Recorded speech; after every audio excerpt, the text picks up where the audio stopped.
Good morning, Commissioners, and congratulations on another term. I just wanted to say a few things. Being nice and being truthful are two components in which you use to enter into the kingdom of God.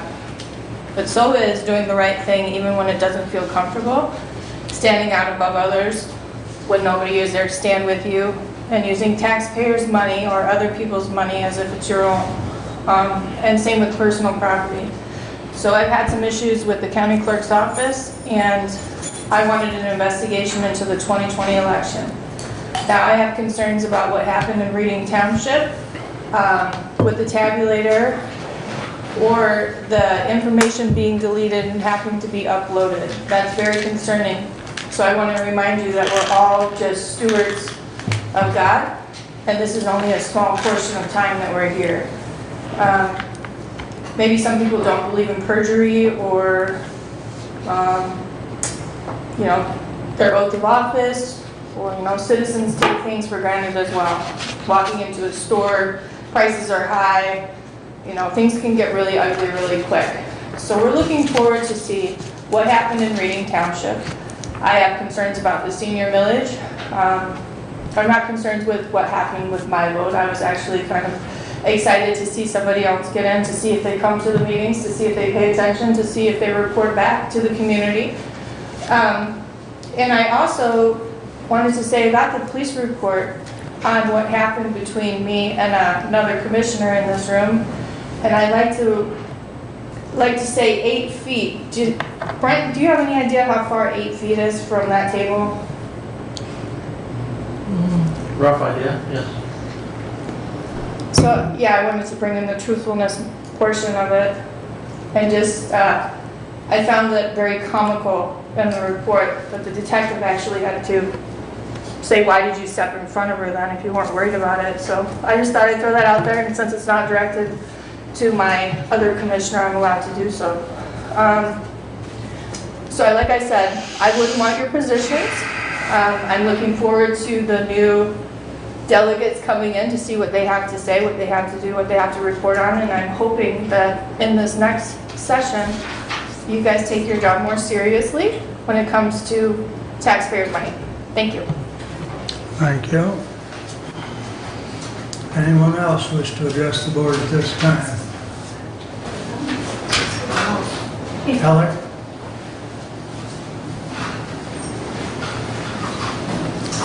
All right, good morning.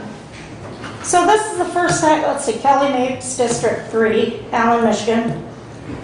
This is the first time I've come to the podium to say that, number one, I was running for county commissioner. Of course, congrats to Mr. Wiley for the win. I never came to the podium because I didn't feel it was appropriate. I feel I needed to put it out there that way, but today I kind of want to talk about a few things that took place. So I believe Mr. Wiley had a little bit to do with a FOIA request to my past employer, Kelly, Donna Letcher. I will remind you, based on Michigan law, that there is law against libel and slander. I said may or may not have.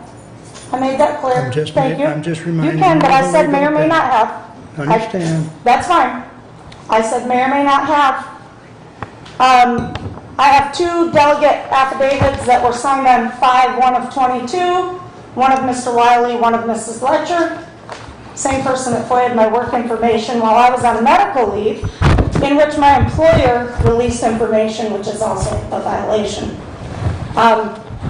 I would like to make it known that this is Mr. Wiley's house, this is Mrs. All right, Letcher's now house, and it may or may She's not be a coincidence that they live next door She's to each crossed my other. line. Because now it becomes personal. It's not personal. Yes, I'm just ma'am. telling you that I have some stuff that I need to discuss. It's not anything personal. It It may or may does not be a pertain to county coincidence that business. they're neighbors.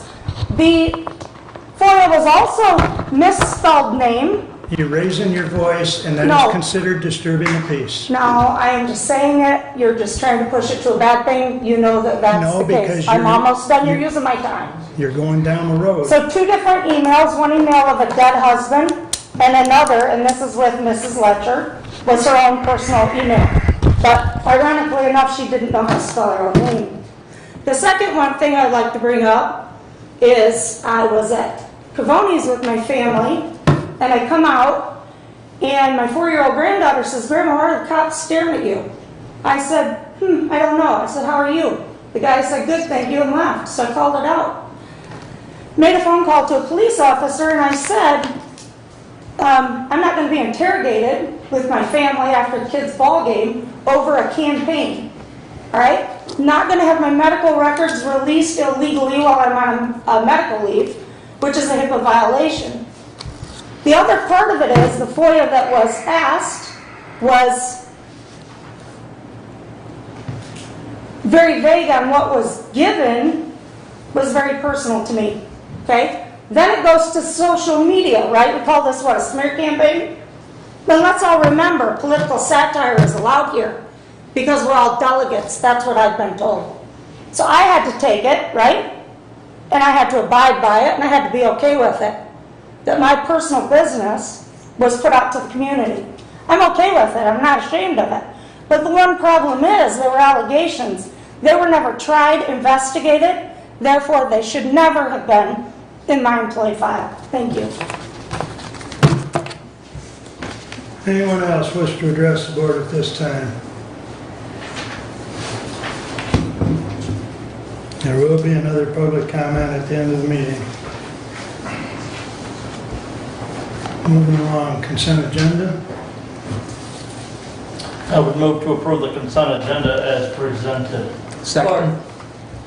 Any additions or corrections? Hearing none, all those in favor signify by saying aye. Aye. Opposed, same sign. Consent agenda, consent agenda is approved. Correspondence is listed. Any comments on correspondence? Just one thing, and Commissioner Benzing and I have had some discussion about this on the Somerset Township report. As we've worked with the ambulance agencies to renew those contracts that are due later this year, we're going to ask for a little bit more detailed information on the capital expenditure funds that the agencies are receiving and what they still have in fund balance available to spend of those dollars. So we're hoping that in the future that report, that I think just was very vague on capital expenditures, will include more information. So aren't they a report behind, though? Because shouldn't we have a second? They actually now have completed that component. Okay. And the road commission is meeting twice a month now, Doug? Yes. This Thursday they have a meeting, and then 2 weeks following they have a meeting. Okay. And I know- the parks also will meet this Thursday. Okay. Because I know at one point the road commission was meeting weekly. Right, that changed. They went to a Thursday schedule off a Wednesday, and they're going twice a month. Okay, thank you. Anything else on correspondence? Okay. Regular agenda? Move to approve. Support. Any additions or corrections? Hearing none, all those in favor signify by saying aye. Aye. Aye. Opposed, same sign. All right. Terry?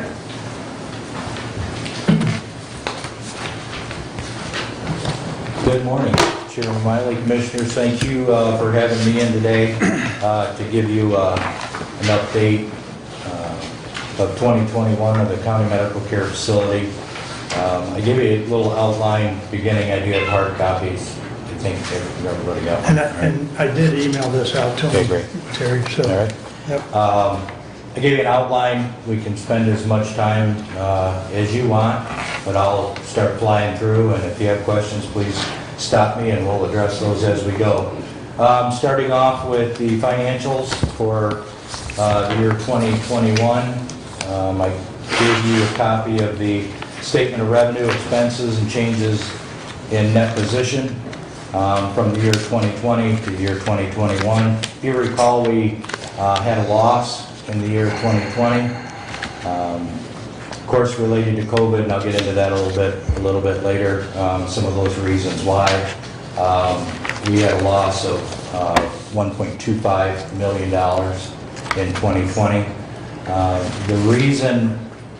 One of the reasons that there was a loss that was recorded is some of the governmental relief funds, state and federal relief funds, weren't received until the year 2021, so they were booked in 2021. If you look at the change in net position for the year 2021, in normal years, that would be a tremendous year, showing a net increase in position of $7,950,000 in 1 year. That's kind of unheard of, simply because of when some of those relief funds landed, and they were booked in that year rather than the year before. If you recall, the last time I was here, I explained that the effects of the global pandemic on long-term care weren't going to be a 1 or 2 year process. It was going to be I think I said 2 or 3 years. I'm revising that to 3, 4, or I would say by 4 years. I hearken it to a roller coaster without seatbelts.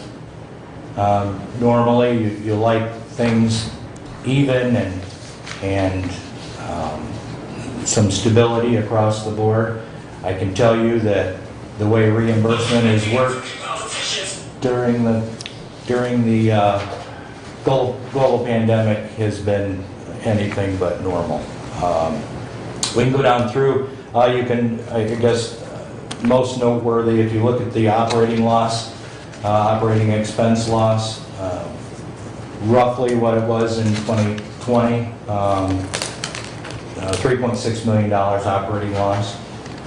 If you look at non-operating income, that's where a lot of the state and federal relief funds came in at $10,806,059. We'll break those down here on the next page and kind of tell you right where all of that came from. So, in a normal year, it would be a tremendous year. When you're trying to make up for the year prior and going into this year, it'll even out. So we haven't heard of a lot of new programs. There are some educational reimbursement programs. There are still infection control grant programs out there that we're taking advantage of as we speak. So, change in net position from 2020 to 2021, as I said, increased $7,950,000. Kind of a breakdown on where some of those state and federal relief funds came from on page 3. Payroll protection, that initially was a loan that the facility took out through the Small Business Association. That has since been forgiven. That was forgiven in 2021, so that's when that was changed from a liability to income. Provider Relief Fund, $575,000. American Rescue Plan, $360,000. CRF funds, Coronavirus Relief Fund, $2,219,127. And the largest of those is the Employee Retention Credit of $4,744,215. We are awaiting receipt of the Employee Retention Credit. It has been granted to the facility. There are no facilities that have received that to date. So we are still waiting on receipt of those, and that'll be booked as income as soon as that arrives.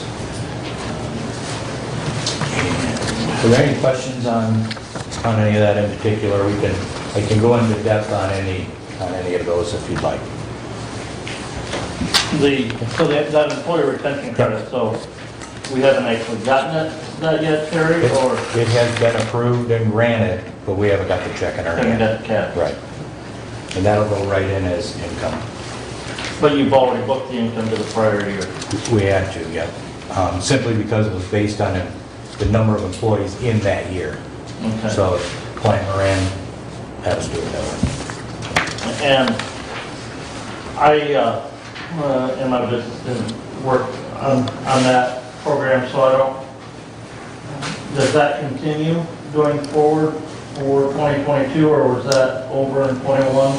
It started in the second quarter of 21, so the second, third, and fourth quarter, it wasn't available in the first quarter. It is going forward at this point. Okay. So we've already filed for the ongoing process. Okay, thank you. All right. Going on to page 4. An example, or I guess one of the reasons there was an operating loss, such a high operating loss in 2021, was the Michigan Department of Health and Human Services Medicaid interim payment audits came through.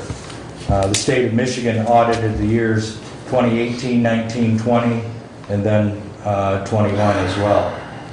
What happened during the beginning of the global pandemic was the state of Michigan, let me back up, the facility receives what's called a Medicaid interim payment.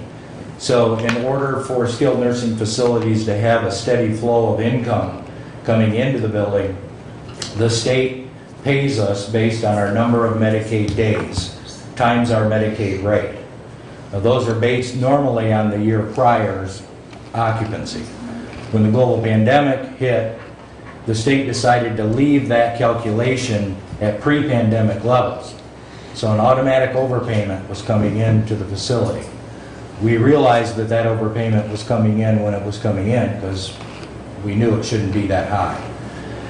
Those overpayments started to add up, and they add up very quickly.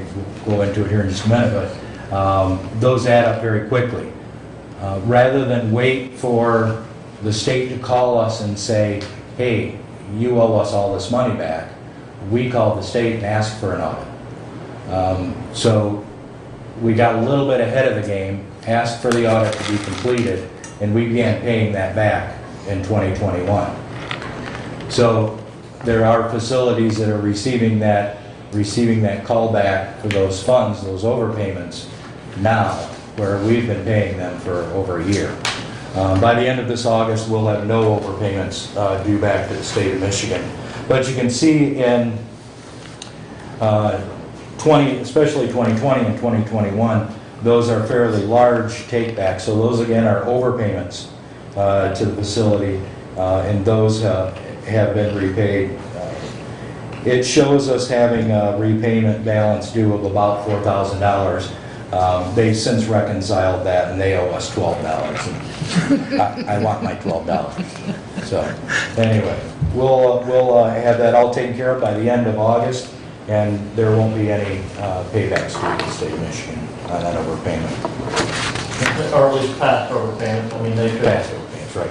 They have adjusted our current payments now, so we see those coming in. It takes 2 seconds to calculate the number of days times the Medicaid rate to see how close that payment is, and they're on. So they have been adjusted. That doesn't mean for a second that they can't come back and audit it, at any time. These years are now closed. So going forward, it appears that they've adjusted that, and that they're accurate at this point. All right. Just a little update on COVID-19 at the facility. It strikes me every day. We go out into the community and it seems like maybe it's gone, or certainly not as prevalent as it once was. Not at the medical care. We still deal with it every single day. Infection control protocols, following the core principles of infection control every single day, educating the staff, purchasing the supplies, things like that. But here's a kind of a recap of COVID-19 statistics that encompasses all of 2021 through today. Total COVID-19 cases, 256. 66 of those were resident cases, 190 were staff cases. Total paid missed shifts, 951.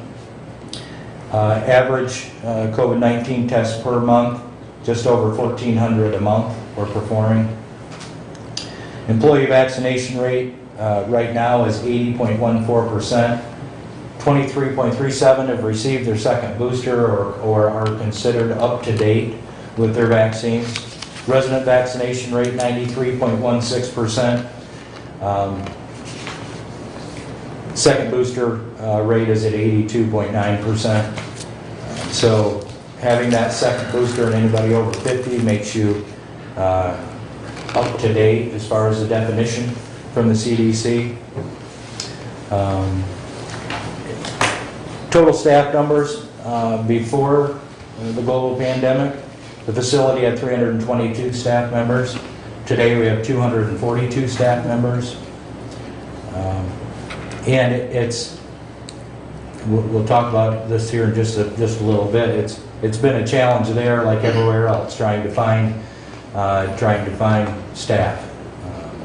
But we have ongoing programs.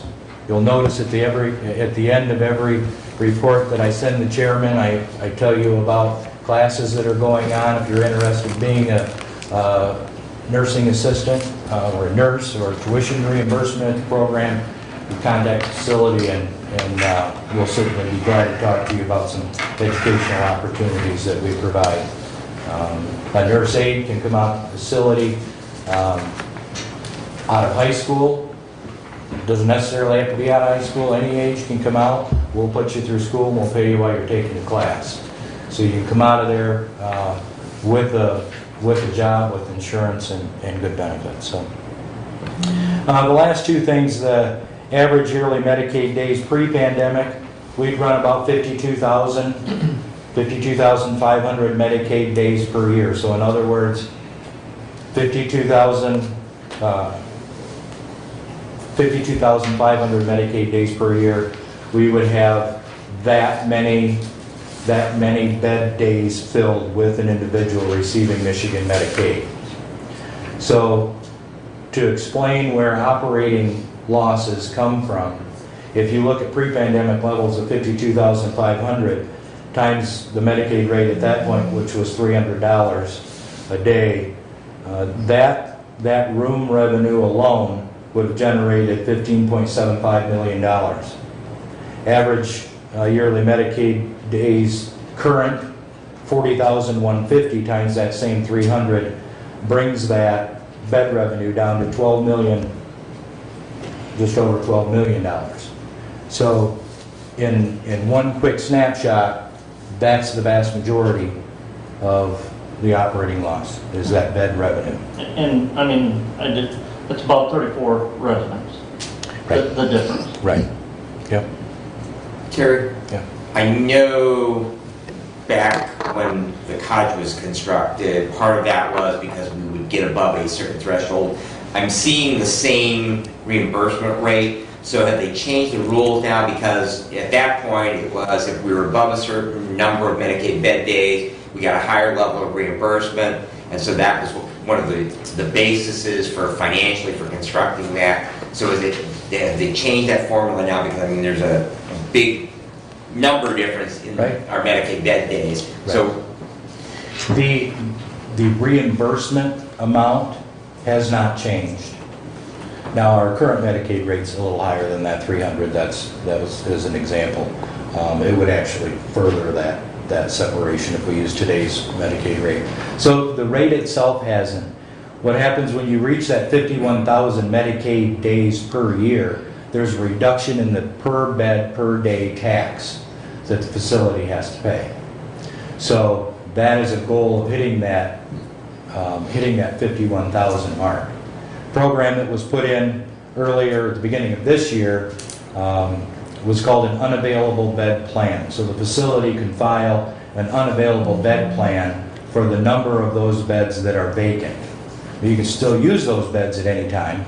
If there was a need, if we had a bus full of residents pull up out front, we could admit those into those beds. You just lose that tax advantage on those beds that you would receive. That program works on a 6-month increment. And we reviewed that going into the last 6 months of this year. So that program in and of itself offsets that tax break that you would receive by exceeding that 51,000 Medicaid days. So I don't know if that program is going to continue. It looks like it will through 2023. So if it does, we'll take advantage of it. Thank you, because that was going to be my next question, is do we have an idea of how much longer that program will last? You never know. It's budget cycle to budget, October to October. The legislature gives and the legislature takes away. You got that right.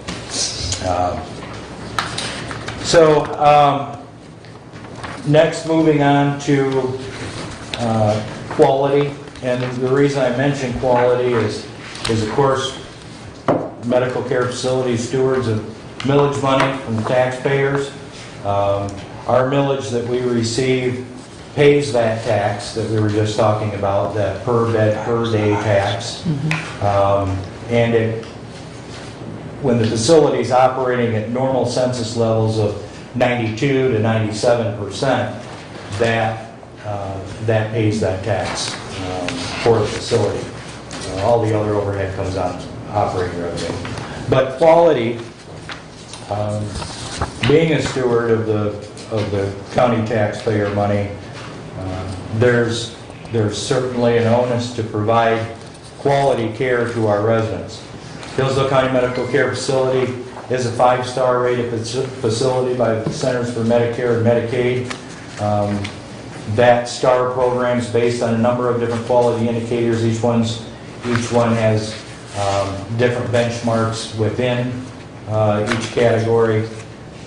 And I've given you a copy of our most recent report to give you an idea of where the facility stands in some of those different quality measures. They're divided into folks that come to us for a short-term stay, a rehabilitative stay after, say, a hip fracture, a big bone surgery or something like that, and those that live with us long-term care. So there's a different set of quality indicators for both of those.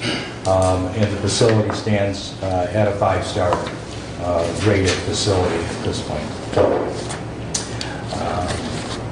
As far as looking ahead, the census versus the staffing has been entangled for a long time. We're starting to see movement in increasing our staff numbers. There's incentives out there. There's programs that we put together, that we work with professional organizations that work at other facilities, and when they work, we try them to see if they work for us. So we're seeing the log jam begin to break as far as staffing. But the crux comes in, you need the staff to take care of the folks. So while you're sitting on having 30 or 40 beds that are available, you have to have the staff to take care of the people before you can bring the people in. The old chicken or the egg argument. Exactly. So right now, we've created a waiting list. There's folks that are waiting to come into the facility, but we can't bring them in because we don't have the staff to take care of it. So we've tried to stay away from agency staff. Now there's agencies out there that will provide you with CNAs and nurses, and they come at a huge premium. Not to mention, you've got folks working side by side with other nurses or nurse aides that you're paying 2 or 3 times the price for them to be there. So that certainly creates animosity in an already difficult job to start with. So we're starting to see that jam break, and we're doing everything we can to hire the folks. Did you have a waiting list in March of 2020? Terry? Yes. You did? Yeah. It's waiting lists are a difficult thing. There's oftentimes pressure from acute care hospitals, surrounding hospitals. They want to get their folks out, and if they need some rehabilitation, there's times where we can't take an admission because I don't have the staff to take care of it. So, which ultimately goes back to the quality. So you have to have the staff to provide the care to the folks, or you're setting yourself up for failure in the beginning. One more reason I mentioned the quality, if you look on the non-operating revenue, there's just over $400,000 that we receive annually because of that quality rating. So it's important to keep that quality rating up. They've now attached reimbursement to your quality numbers.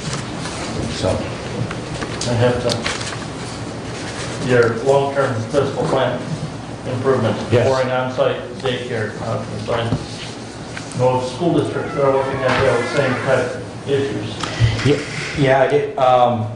as far as looking ahead and exploring, that is in our research groups that we've put together and the professional organizations have put together. It's a wonderful benefit for some of our folks that are maybe single parents or younger to have an option for daycare. It improves your attendance. It's a wonderful benefit to have. Sounds simple, not simple at all. There's licensure and it would be a long process. As far as the facility's heating and cooling system, we have made improvements through the first cycle of state and federal relief funds as far as infection control, air scrubbers, updating the system preemptively. So when we do have to look at new heating and cooling in the old part of the building, the original heating and cooling system is the original 52-year-old heating system. So certainly today would be more efficient, way more efficient. But it's not something that needs to be done right now. That's why we're looking at it now because we don't want it to sneak up on us. Usually by the time you get numbers, they're outdated anyway. So, but looking at them now, we can see those costs looking forward. So, and if there aren't any other questions, Go ahead, Doug. The millage, which line item is that? if you look under On page 2, other income, Tax revenue, yeah, correct? yes, that 835,000. Yes. Yeah. Okay. I'm looking at the net position, 20,882,566. Is that what we would call our fund balance? Yes. And then regarding your improvements, physical plant, you've got two items, hopes and dreams. Right. But I'm wondering, like now, 3 to 5 years, 10 years, because there's more than just your heating, you've got a roof, parking lot, so on. Right. Where do you stand on some of that? The physical plan itself is good. When that building was built, we just actually had to replace a drain in the laundry room. And we found that, this is a small example, they had to go through 2 feet of concrete. So it was built very well in 1970 when it was built. So the physical plan itself is good. The roof is good. So it's been maintained at a very high level. So things like heating and cooling, those are things that when you're taking care of grandpa and grandma can't sneak up on you. If your heat goes out or your air goes out, that's an issue for anybody. But when you have 170 grandpa and grandmas laying there, you need to make sure you're going to have heat and air. So that's something that's maintained continuously. And again, the new additions to the facility, of course, the cottage, those are new and efficient. This would be the original 1970 portion of the building that we're looking at. But as far as looking at a fund balance that reaches that level, that can change in a year. When I come back to you next year, I will show you, most likely I will show you a loss for this year. So it's, here again, it's the roller coaster with no seat belts, because you don't know from one year to the next. You don't know what programs might be, coming down that we can take advantage of. And as you can see here, we've certainly taken advantage of every program possible. Thank you. Terry, Yeah. two questions. One is financial, one is in your numbers reporting Centers for Medicaid. The first one on the financial side, I think that we built the addition in like 2008. And so those bonds are going to be satisfied, I believe, within 2 years. I think 26. Okay, so three years. So right now, projecting out, are you looking at any, I mean, we're hearing heating, cooling, understood, it's original plan. Are we looking at some point when those bonds are expired and coming back to the Board of Commissioners and asking for any major, I mean, is that on the horizon? If I was to answer your question today, no. It's been my belief that not having the debt is obviously a very attractive thing. It helps with cost reporting and, down the road reimbursement coming back to the facility when some of those projects are taken on. At this point, the priority is filling the beds and getting staff in there. Once that happens, we can take a deep breath and we can, then look forward, I think, with clear glasses, to see what's on the horizon. Right now, there aren't any plans for that. Thank you. The other question I have, and just putting on my EMS hat, falls at the skilled nursing facility or assisted living, whatever. We deal with those all the time.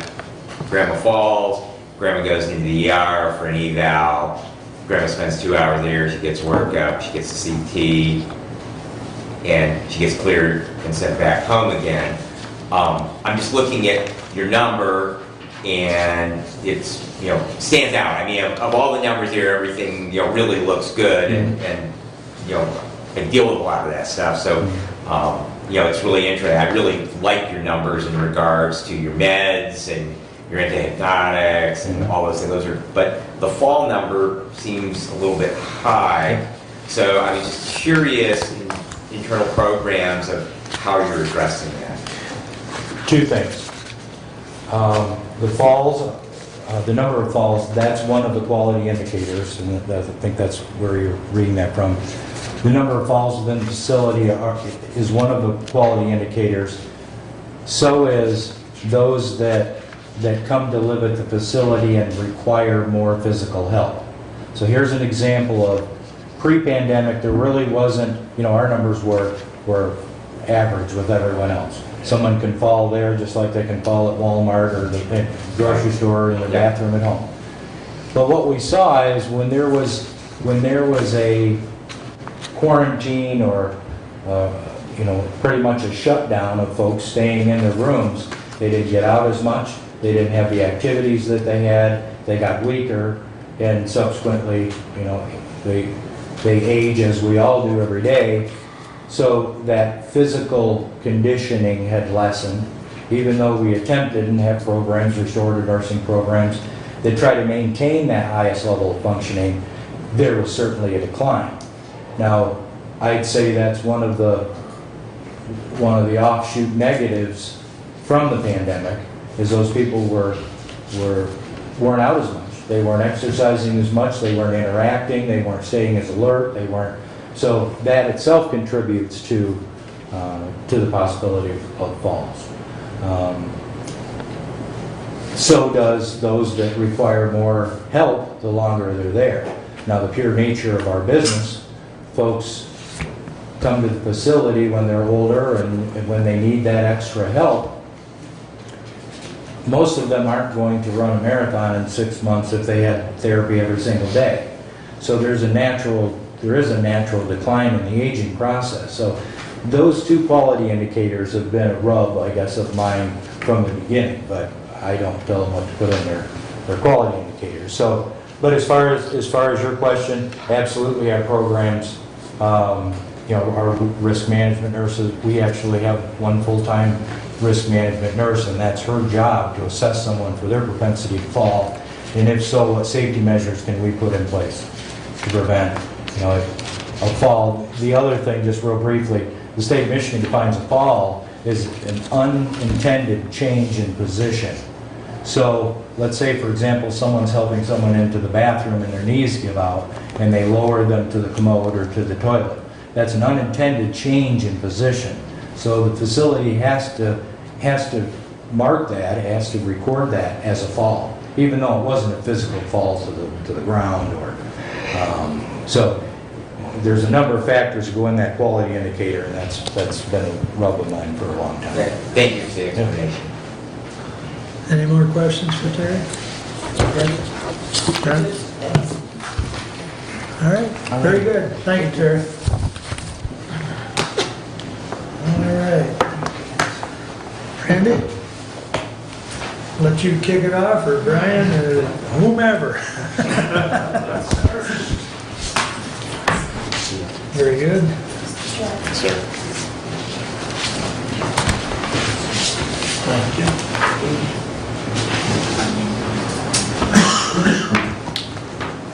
Hello again.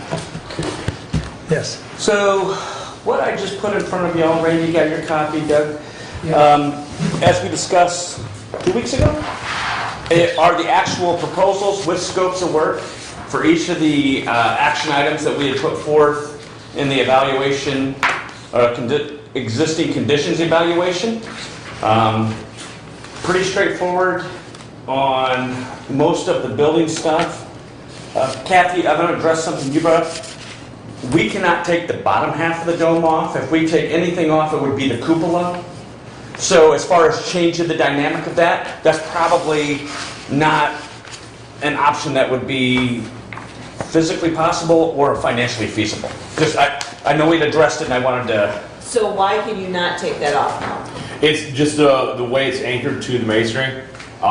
If we tried to lift that off, it would also fall apart. Okay, so my, I guess a follow-up question in looking at the way that whole clock tower is constructed is that it's an open air kind of thing, so water comes in from the side. So why does water coming in through the dome increase the erosion of that clock tower, because water's coming in from the sides anyway, and we have membranes or whatever to keep water from coming in. And so is water really coming in from that dome and getting into the courthouse roof? So there is water getting into the interior space below the flat roof. You can see it with, if you go up in the attic up there, there's water, there's efflorescence on the brick and everything. But how does it get there if we have other open spaces that keep water from coming in?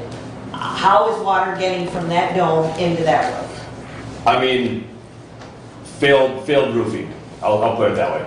I mean, It's coming in through the gaps in that copper roof and getting down into the insides of the brick and the steel reinforcements and all that stuff. Then, so it's coming from the inside out. The water that's coming in like this has a place to go. The water that's getting inside the existing construction is what's ripping everything. So it's literally deteriorating from the inside out because it's coming into that roof, as opposed to going into these open airs where it's designed to go. Is that? I understand what you're saying. Because there's open air between that dome and down to the roof, I am surprised that that water that would happen to get into that dome up there doesn't shed to the outside somehow. so if there was a lot of water that got in there, it would shed it outside. However, with the masonry in there, what it does is it gets it inside.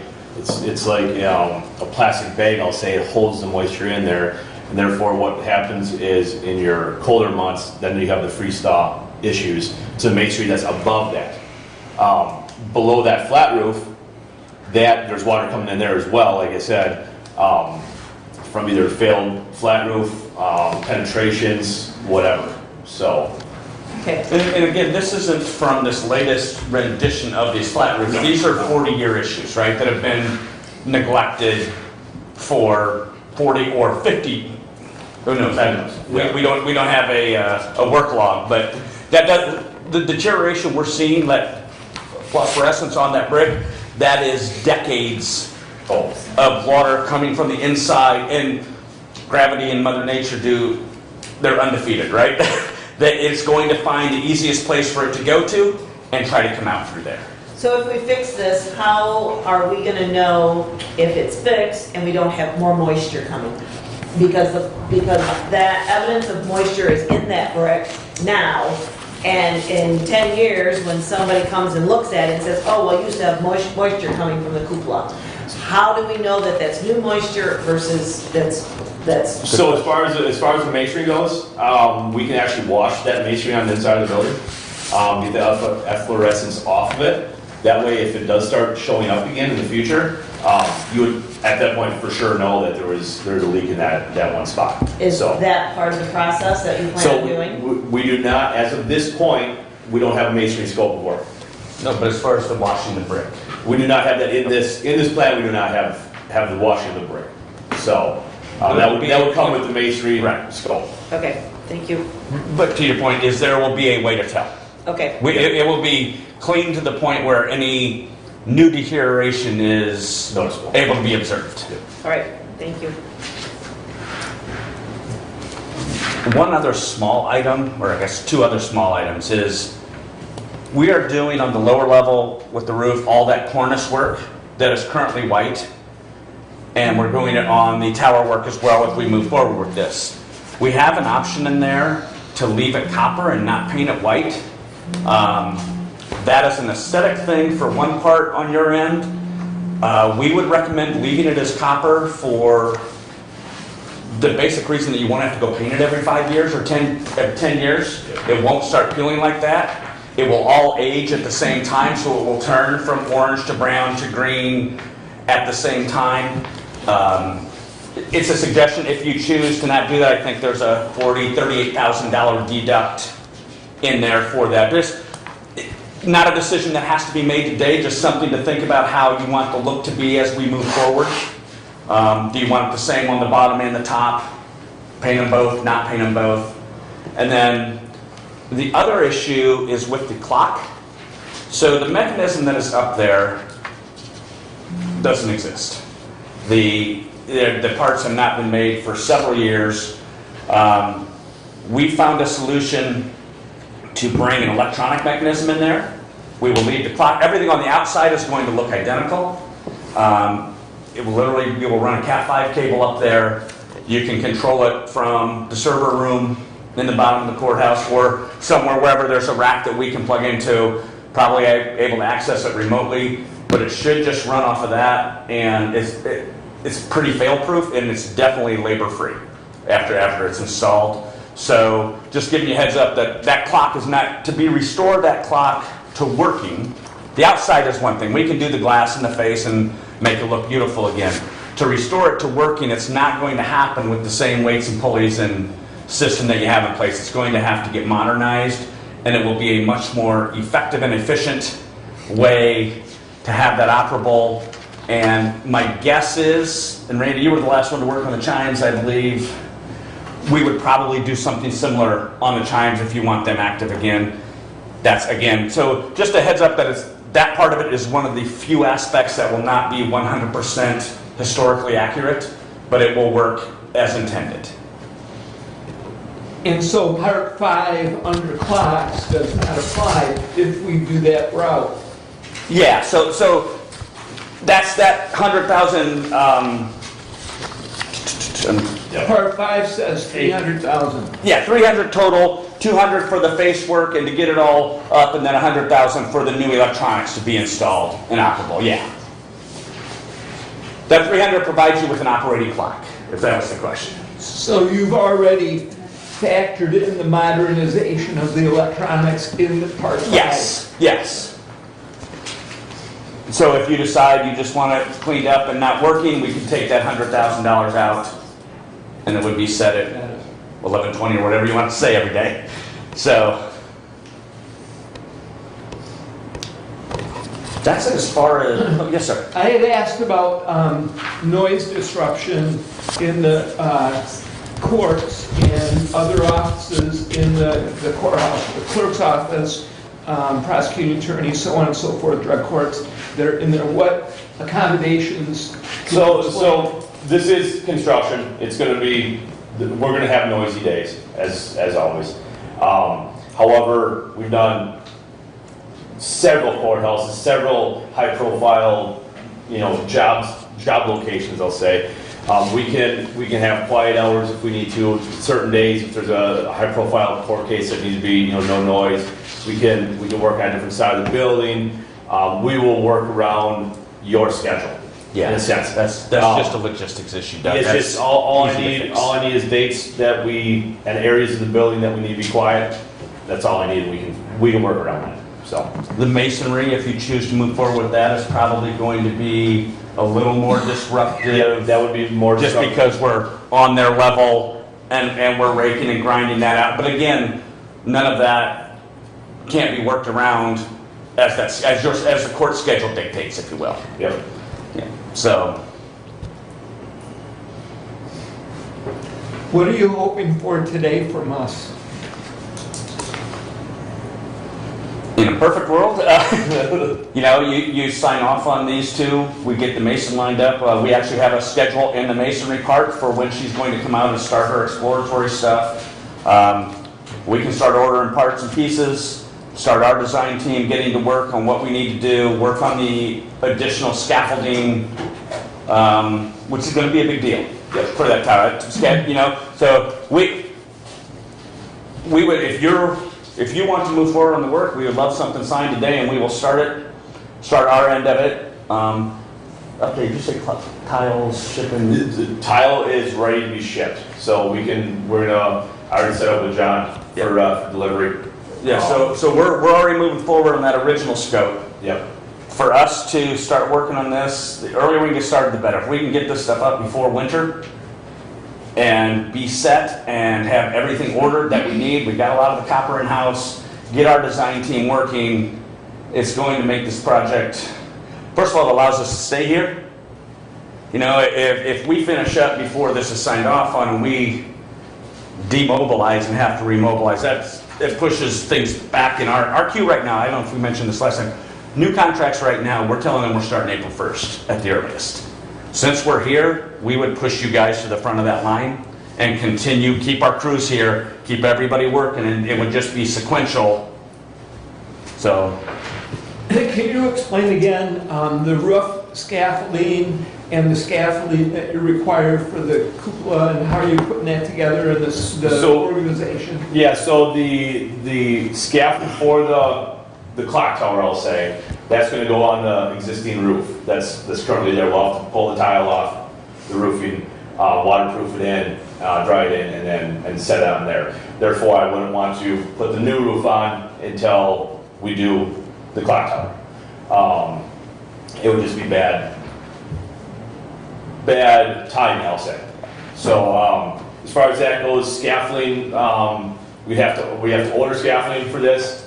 We're looking at probably a month out to get scaffolding right now, just because of all the delays on everything. I mean, it's, to get anything, it takes forever. So once we get that scaffolding, we start building. And you start on top? Yep, we would basically start on the Top down. basic top down. Yep. So the plan would still be to lift the top off then? So we're looking at possibly lifting the top cupola off, yeah. but not the actual entire copper. Not the dome. Dome. Yeah, just the top bell on top. The bell tower, basically the bell tower up. From bell tower? No, not The yeah. time. Is that No, what that's down below. That's not, Yeah. the last balustrade up. Yeah. You got it. So You have last meetings? Yeah, so. basically that. We're gonna start here. If we take off, we'd start up here. Or would we go up here? So this would be coming off. That's what our plan would be. Yeah, Pull this down. so it wouldn't be the dome. It would not Wouldn't this the be dome. a better picture to use? Yes, that ladder is sketchy though, when you go up that. Oh, I'm stairs. Yes, it is. I was just up there yesterday. I noticed Randy told me to go on up and have a look. He was gonna be safe downstairs, so. From here. Yeah, We got a certain taking Yeah. off or no? Remember when they did It's that? not a guarantee that we are going to take that off. It's an option. It's an option. We have to get scaffolding up there to look at it, Right. to actually see how it comes apart. But that would be my plan, pull that down, pull those cast iron columns down, get those cleaned up, repainted, and restored. And barring So you're gonna restore those cast iron columns then, hold that up there? Yeah. That is not the material that would be then replaced? It would not be replaced, that would be. It's good, it's in really good shape. The cast iron's all in really good shape. Basically everywhere on the whole tower, the copper's shot. And the seams where the copper was installed, there's just, like I said, it's like looking in a planetarium if you go up there at night. It's just, so, and Jake, you can correct me if I'm wrong, which I usually am. Barring massive snowfalls, we should be able to work through the winter on this, We should. on that copper part. So there's no limitations of, hey, November 1st, you got your first snowfall, we're done. Or it's 40, 40 below is an extreme. But if it's 20 and above, we're going to be up there pounding nails. Yep. That's how we do it. That's what we think are safe working conditions. So we would continue to work through the winter. Brent, you got a question? I know you do. Other projects in Michigan that you guys have worked on? The only other one in Michigan that I'm aware of, we're done with Central Lansing, I believe. in Lansing. We got a little church in Lansing that we did a $250,000 repair on, slate roof up there. We could give you 15 other courthouses like yours that we've done in the last 10 years. You got our website up? Yeah. So, Myself personally, no, nothing in Michigan. I was involved with the Indiana War Memorial, downtown Indianapolis, Indiana.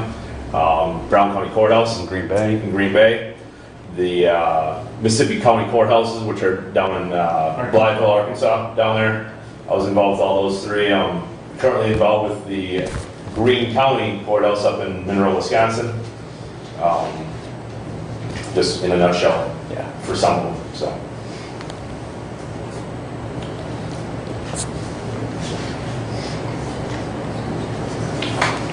Questions over here? Doug? What's the pleasure? Move to approve Renaissance proposals 1 through 5 as presented.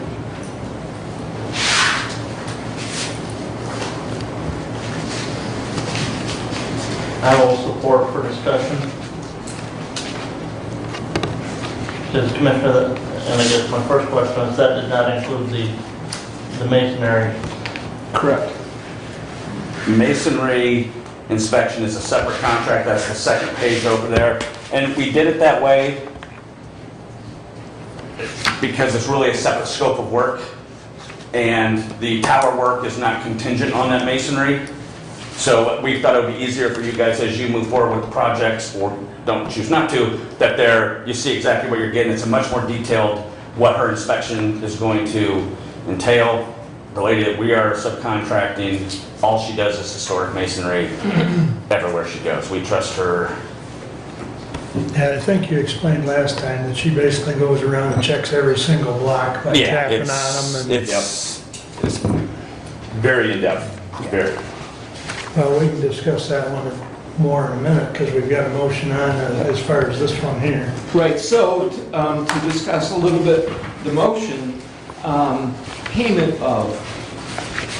Well, and I think that's germane to this discussion is Exactly. the money that is available is the ARPA money. We have $8.8 million, I would say, if anybody else looked at the capital project list, I think we allocated approximately $4.2 million towards courthouse types of projects. If we do this was 4.6 million. Almost Just under 4.7 million. We already approved about $500,000 to do the road. So you're at $5.2 million of your $8.8 million, and you still don't know what it's gonna take to fix the stones or the bricks or the sandstone blocks on the courthouse. So to me, this commission's gonna have to decide if they're willing to commit those funds to the clock tower. We're committing to that courthouse, and we're gonna pay whatever it's gonna take to make it usable. regarding payment, Jake had sent me links to grant possibilities and so on and so forth. I followed those links, and it's a very incredible maze that I bumped my head on many, many times. To follow up, I have spoken, in fact, Mary is here today. I've spoken briefly with Mary Wolfram about the possibility of seeking grants. Mary is experienced in grant writing. She's done grants for the city of Hillsdale, and every time I start talking to others about grants, Mary's name pops up. I was able to contact and call her yesterday, so very nice of Mary to be here today to hear us. But I do think that the grant possibility is a possibility that we should follow in a big way. Our courthouse is a National Historic Monument on the list of the historic facilities. It's a core of our downtown. It has economic as well as architectural, historical impact for our community. 20 years ago when I was on city council, the discussion was to move the courthouse and to Care Drive, and that was not done because of the detriment to our downtown. We created a black hole in our downtown, which would be devastating and catastrophic for our community. So to commit to the courthouse is, I believe, a good stewardship for our community, and thus the motion, and I do support the motion. I would say, in speaking about the grants, we have, because I looked through some of those same websites, and I would say that expertise is necessary, but what I was seeing is that there was no large dollar figures that I was aware of. Now, I don't know if the state of Michigan will do line item attachments to their appropriation bills for this kind of thing. You know, I don't know that navigation process. So I don't know what it takes to get someone to navigate that process. But ultimately, it is taxpayer dollars, regardless if it comes from the state of Michigan or it comes from the ARPA funds. So you're still spending taxpayer dollars. Mr. Sheriff. Please. Thank you. First and foremost, I want to preface my remarks with, I love that building. I was delighted when the Board of Commissioners, many years ago, put the elevator addition on and gave us basically another 100 years because of creating two things. You didn't have to go outside to use the bathroom, if you remember the public, because you did. And number two, the handicap accessibility.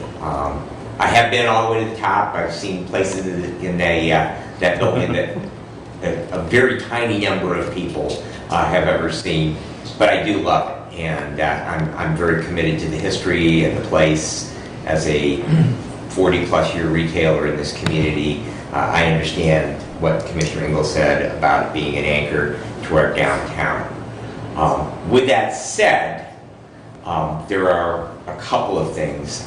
Number one, just in any project, there are change orders. And so $5.2 million, 4.7 plus the money we've already committed, could easily go up to $6 million. It happened. I mean, contingencies, especially when you're talking really old buildings and you really don't know until you get into them. So if I was going to spend $4,000 of my own money, and I always look at public money is that the money we have to spend is ultimately taken by force, because if you don't pay your taxes, we take your stuff. So consequently, that we have to have a responsibility as elected officials to view a single penny of the public purse with the same way that we would view our own money. I would not spend $4,000 of my own money without, number one, looking at every other possibility, every other option, let alone $5.2 million. So consequently, I would feel very remiss. I understand your expertise. I know you've done a lot of these projects. I know we paid you money to create a study for us. And you've done an excellent job. excellent job. And I have no doubt whatsoever in the abilities of your company to give us a great project, albeit a very expensive one. However, the money we have from ARPA dollars is a one-time thing, and we've already gone beyond. We also have a lot of other balls up in the air. We're going to talk later on today about our annex building and the possibility of selling it.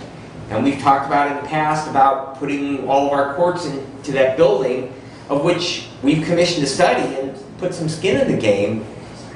And we've talked today about the possibility of grants, but we've got money in the bank, so if we don't get the grants, we still got money in the bank. So for me to make a decision without a heck of a lot, and I understand the timeliness and the scaffolding and all of the other things that have come together now to do the roof.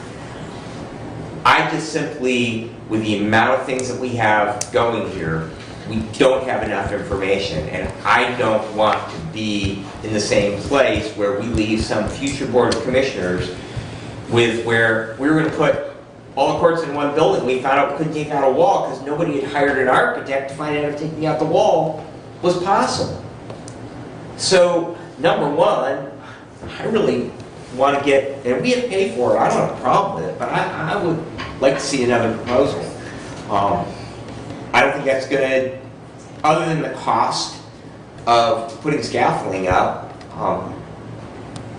and I realize, roof's off, you can't set the scaffolding, I get all that, but I just can't, in good conscience, move forward with this without, number one, getting a report back, finding out what our space study says.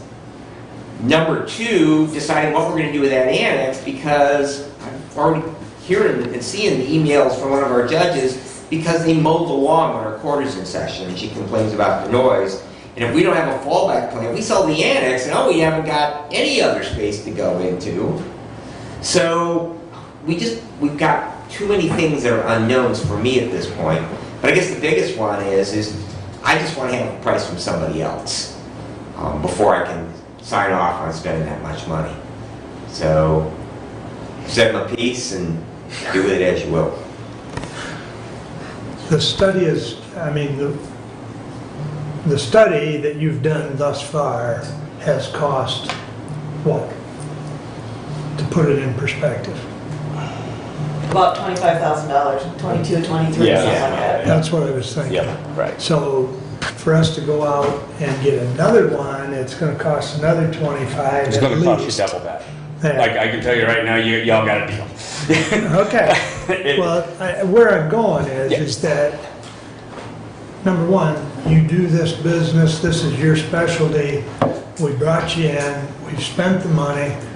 I appreciate your thoughts on another quote or another look-see, but I'm not crazy about spending another $25,000, $50,000 just to hear the same thing. Just my opinion, of which we're all voicing our opinions. But the other thing is if we continue to let that roof leak, well, the building's not gonna be worth a whole lot. So, I would say we have to get busy and fix the roof. But once I don't have any again, problem with it. We already signed a contract, fix the roof. Yeah. Kyle's going to be here next week. But as we heard, doing the tile portion doesn't fix the roof. right. It's not the complete, Because you have this great big hole in the center that you're not addressing. And if our experts are correct, which that's why we pay experts, the water's coming down from the top. And if you don't stop that water, stopping some of the other water, yeah, it slows down the process, but you haven't fixed it. So to me, as a commission, we have to decide, are we gonna put our money into the courthouse? Is that what our number one priority is? Randy, go ahead. Keep in mind that this water coming down through is affecting our blocks and everything, and we had one get loose. We can't afford to have another one get loose, just can't. It's too dangerous. And we know now we have a problem. Now what do you do? Well, you're ignoring the liability if we do nothing. Exactly. Randy, has there been any, talking, pointing work done elsewhere on the courthouse other than on that block repair in the last 10 years? Not in the last 10 years, no. Are all of those colored parts?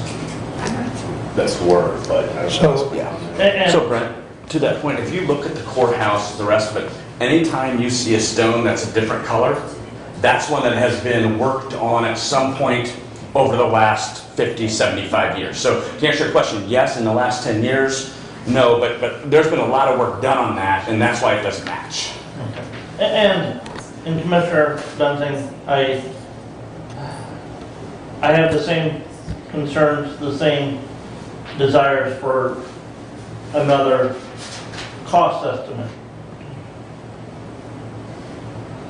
You know, we do have a procurement policy in place that we're supposed to have multiple bids on a project like this. The issue is the timing. We've got a contractor here to do the roof. They're gonna have that roof off.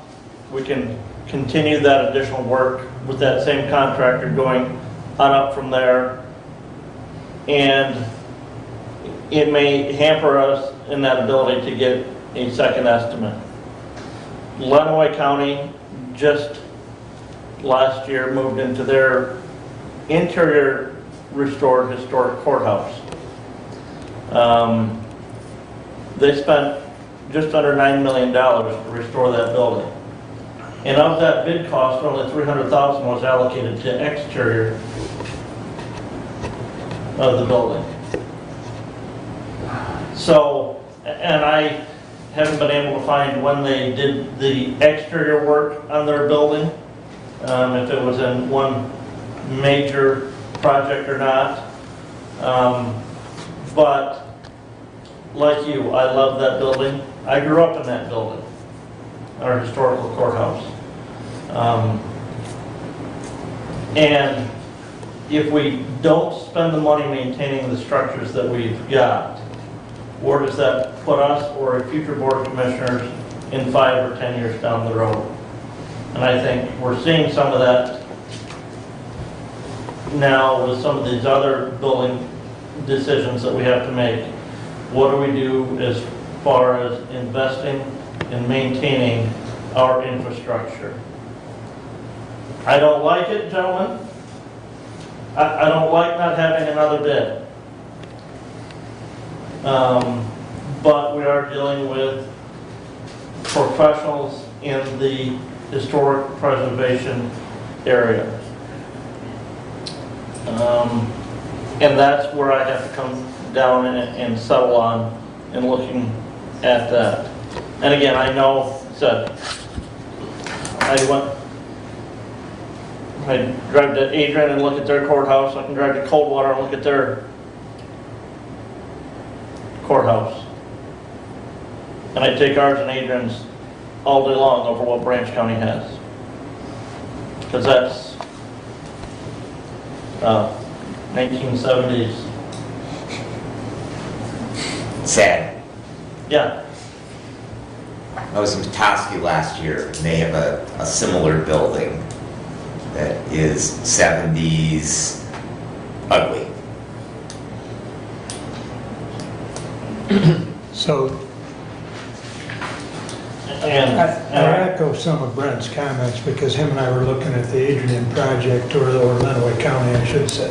But, and like I said, the vast majority of that was just all interior work. right, Their bid, I mean, they used a construction manager, who the construction manager was the one that went out and got all the bids. The board was presented with just the bids that the construction manager had approved for the project. And they bonded $9 million to pay for that project that they'll be paying on for the next 20 years.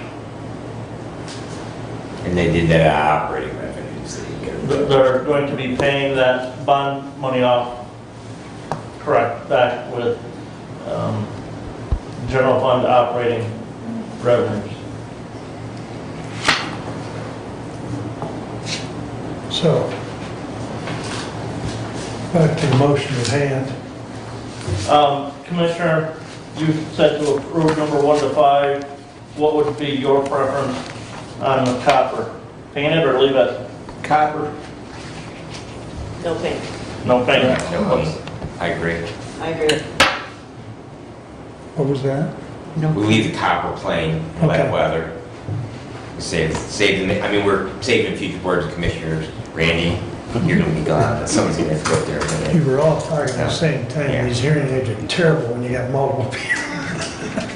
But They'll okay. save you $40,000 and there will be zero maintenance on it moving forward. It's a win-win. It's just a matter of you can handle the aesthetic of it looking a little different. Yep. To the clock mechanism, I assume that's gonna be removed out of there and lifted down. Probably not. We just leave it up there. Yep. Not causing any harm, it's not. The cost to get it down, it's not causing any harm up there, there's nothing that can go wrong once it's disconnected. The cost to break it down and get it down would be astronomical. Historically, they are just left in place. But just the clock mechanism itself, not all of the weights and everything else, just the box, Yeah. it's in the mahogany box in there. Yep.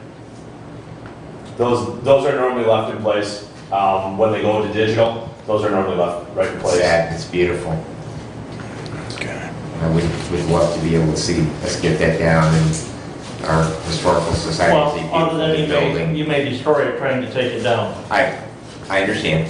To that point, Brad, as we get into the project and when scaffolding gets built, if that's something we want to explore, that- We I can't give you a cost on what it would cost to get it out of there right now or to reassemble it or do Right. whatever. I'm just saying, Right.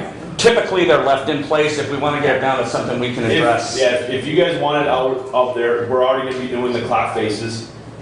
So those we remove, we Right. would be able to get it out. They're about 1,500 pounds, somewhere around there. So it is possible. But probably gotta get a crane. Yeah, we have to have a crane on site to pull it down. We can talk about that further on down the road if need be. So, but to your point, I've seen them as museum pieces. I mean, Yes. I'm a watch nerd, I am, and Yeah. so it's just a big watch. Yep. And it really, I mean, from a standpoint of a piece of machinery, it really is beautiful. Obviously, it's got, it's been uglified with the electrification of it over the years and, add-ons and sometimes better maintenance, sometimes less better maintenance on it. Yep. But the heart of the thing really, it is a beautiful piece of Seth Thomas clockworks.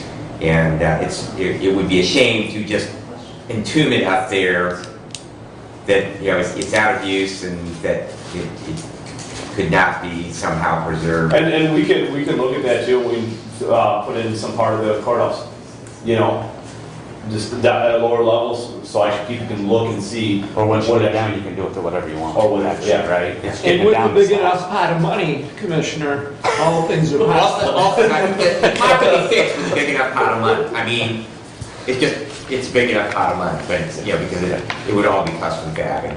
Okay. So. If you were to remove the very top cupola, would you not have a crane in place? So if you wanted to bring out. At that point, we It would be here for a So, day. Yeah, it would be here for a day to do that. That would be a possibility of just piggybacking on that as well, yes. But then we would have to make sure that when we do that, the faces are off and everything on that clock level is timed right to get it out while the crane is there as well. So again, it's a logistics. It's a You gotta have a logistics. crane twice, though, 'cause you gotta put it back. Exactly, we have, yeah. Yeah. So, Yeah. So that is a detail, though, that we don't need to. yeah. We can talk about that. 100%. That's it. Thought. 100%. A rabbit hole we're about to jump in, I Yeah. don't wanna. Okay. Excuse me? Question? You have a question or you're calling the question? Okay, let's do a roll call, please. Be- Never mind, go ahead. Commissioner Wiley, Yes. Commissioner Benzing, No. Commissioner Leininger, Yes. Commissioner Ingalls, Yes. Commissioner Schmidt. Yes. Passes 4-1, I believe, if I heard Yeah. correctly. Thank you. Doug? Next? Next is the proposal for the masonry. We have enough about that yet. Yeah.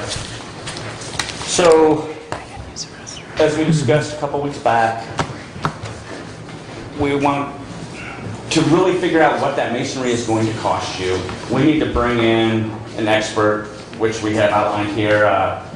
Julia Manglis from Trainer, she's out of Wichita, Kansas. We've worked with her half a dozen times, maybe more that I'm not aware of. All she does is historic masonry for buildings like yours, historic colleges, churches, courthouses.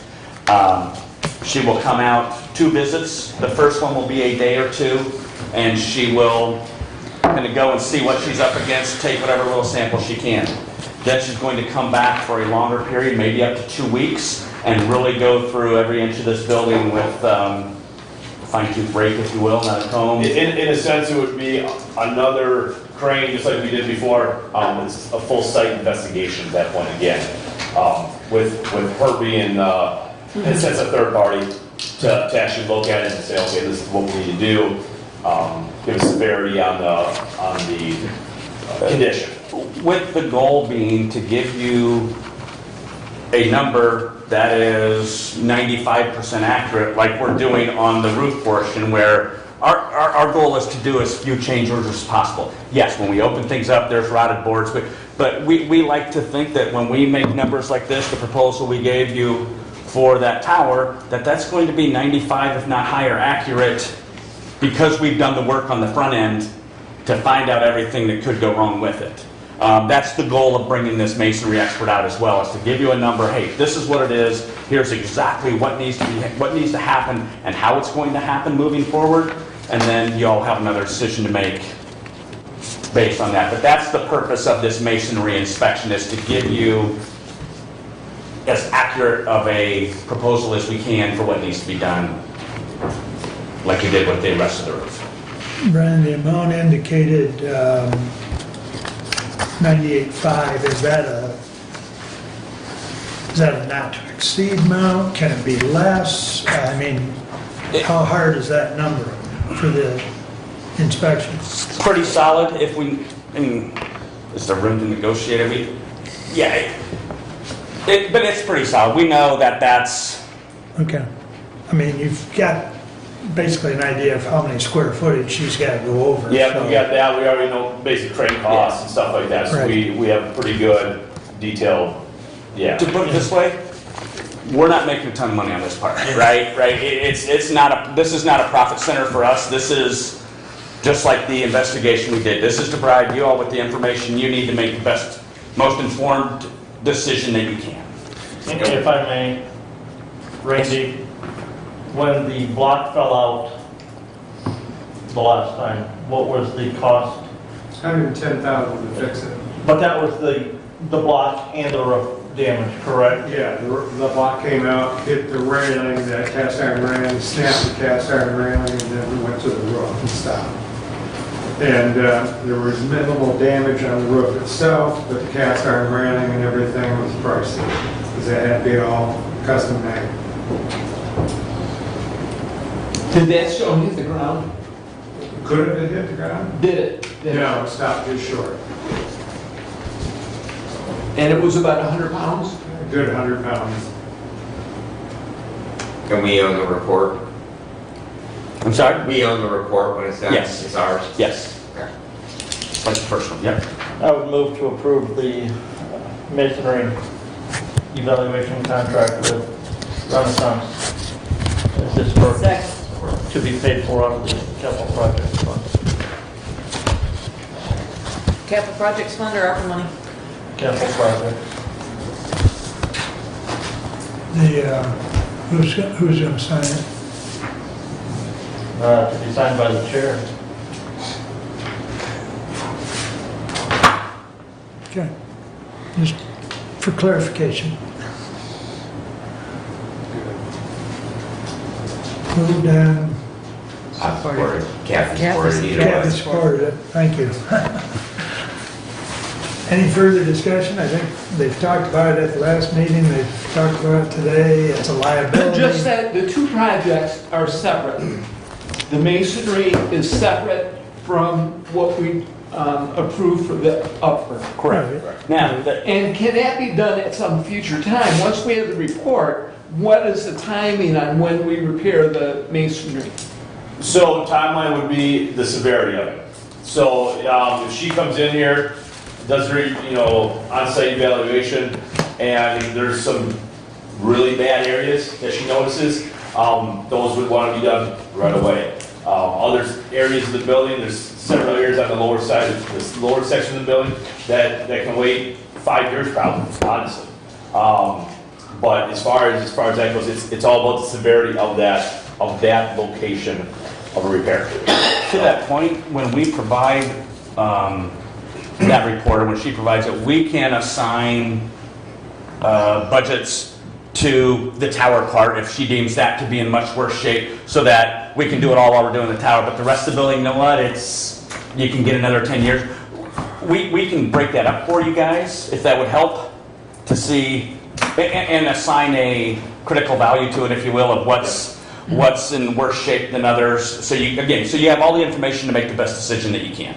And her investigation will coordinate with your work as well. Absolutely, yep, absolutely.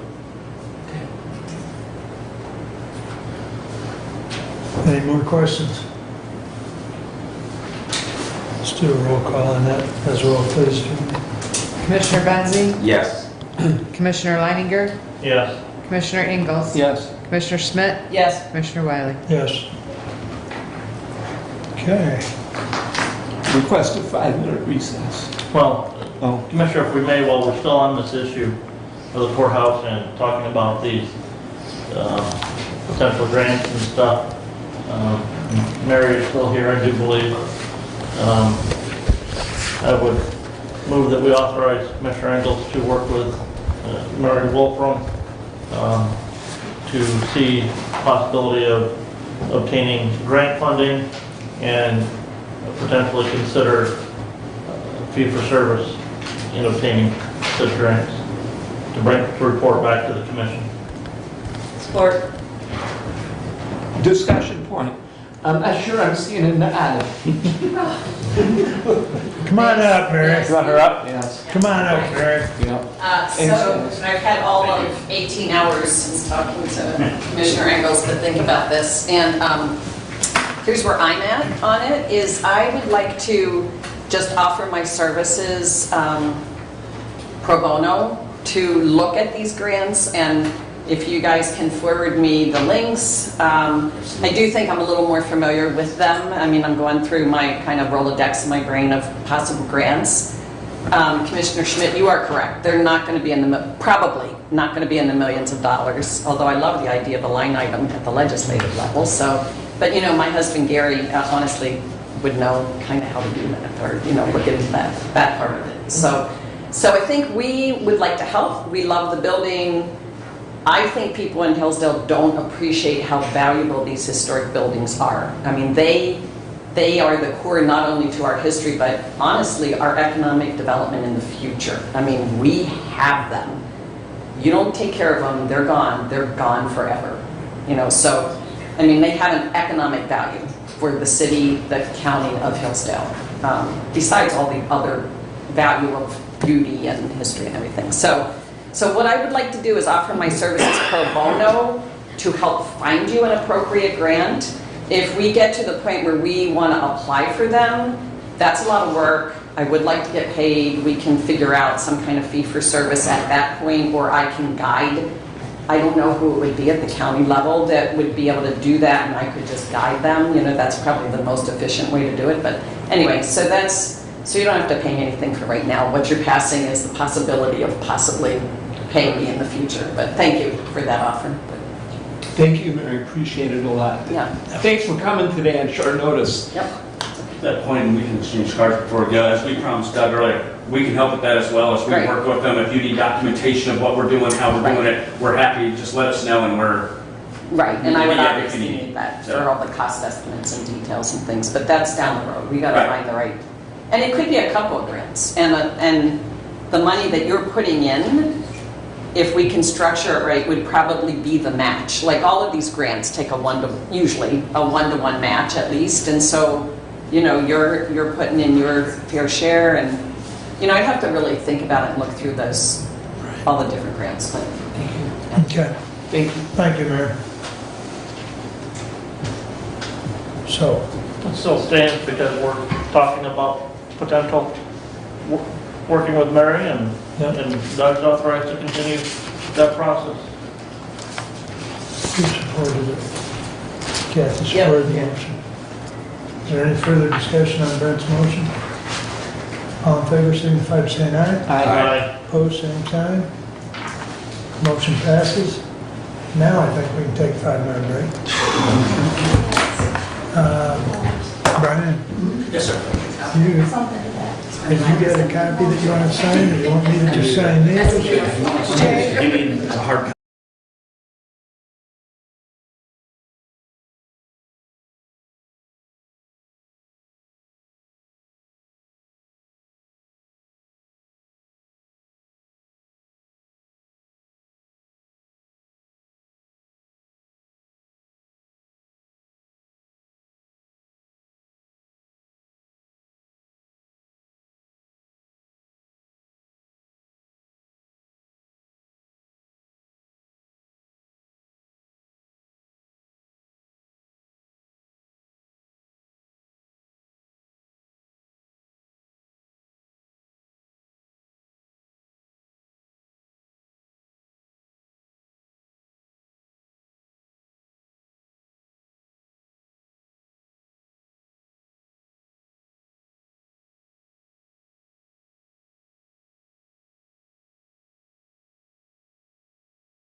Thank you, Commissioner. Many meetings, many committees and so on. Very busy summer. From Hillsdale City Council, certain announcements I would like to make. The train event will be coming to town on August 26 and 27. Many downtown activities are to be offered. This is the steam train that will be coming into town. At City Council, the DPU Roundup program was discussed, and it will continue with Operation Roundup. The Roundup money does go to the Community Action Agency. There are some additions to the program. There will be an opt-out for option every 3 years. There are more presence on the website so that the awareness is more aware with the public, and they will have stats report on the website of the usage. That's all going to be included with the Roundup on the BPU website. Transfer station purchase, the final purchase agreement was $875,000. The city is selling the transfer station that was approved. They have proposed a capital improvement bond, and they have started the 45-day process. The bond is a not-to-exceed bond of $6.5 million, and the purpose of that is for the Westwood neighborhood street projects. Coming to the annex purchase offer, I have spoken with the realtor, Christy Clemens, to obtain a market analysis based on a square foot pricing, and commissioners, you have her letter in front of you. The annex on each floor of floor 1 and floor 2 is approximately 4,400 square feet.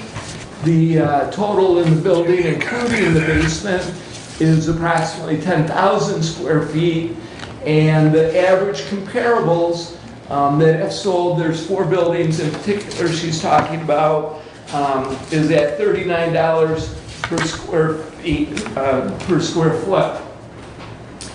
So we will have more discussion on that as we go forward. I did speak with Eric Long from the group Pago USA. That's the group that has made our purchase offer. He will be here at our next meeting, August 23rd, to answer questions and to present his annex purchase to the commissioners. That will be on August 23rd. As far as the courthouse roof, we've just done the agreement with Renaissance, and I have spoken, as you learned, with Mayor Wolfram, and I am happy to move forward with that as we go. Email from Sue Smith on Economic Development Partnership. Hillsdale Hospital has posted 2 great positions, a laboratory tech assistant and a building maintenance technician. If anyone is interested in either of those positions, please see them at Talent Connect at Michigan Works Southeast job postings for more information about these 2 positions. And my final item for today is regarding the Road Commission.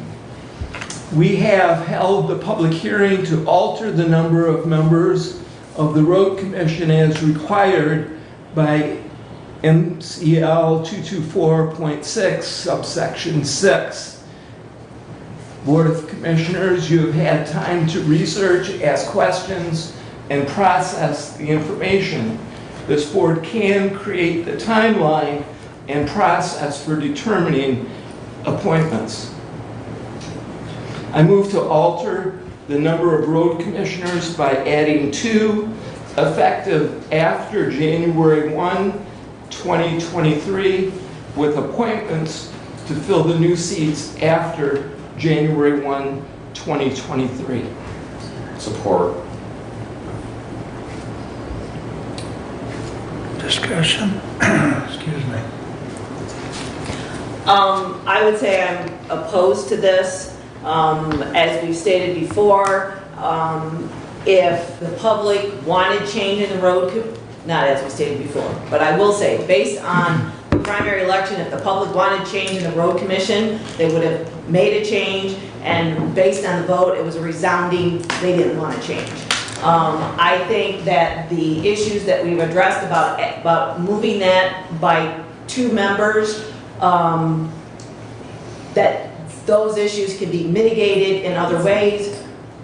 We are for transparency. The most transparent thing you can do is speak in open public meeting setting instead of trying to facilitate a process where you don't have to do that. In addition, it will cost more money. No matter how you slice it, it will cost more money to do it. And I think the money should be spent on the roads, not in additional administrative staffing. I also don't care that this was sprung on, I didn't see it till today, because you didn't email this last night until I don't know what time. If this motion was gonna come before this board today, I would have expected to have seen it prior to last night, let alone this morning. So I'm terribly disappointed in that, because this is a big decision, and if I would have known that this was coming, I could have reviewed my notes, because I was prepared for this motion several months ago and it didn't come.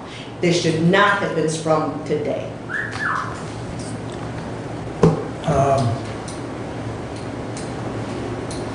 Further comments? Mr. Chair. Go ahead.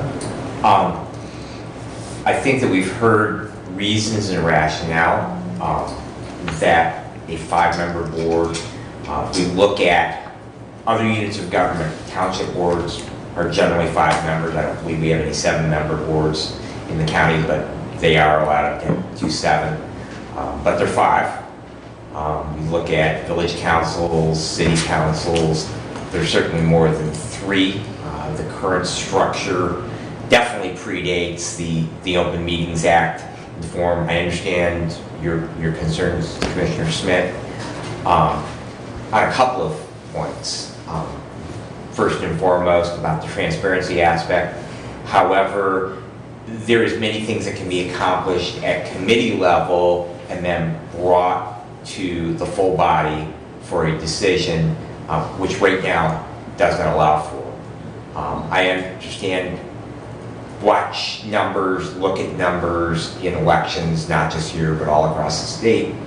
And I understand completely in regards to the overwhelming support for the existing road commissioner. However, it does not address what I've heard over and over and over again from 2 different fronts, because I have 2 different road commissioners that come to meetings throughout my district, and hearing, we didn't know, he didn't do, this wasn't ordered, this wasn't done, this contract wasn't submitted or signed.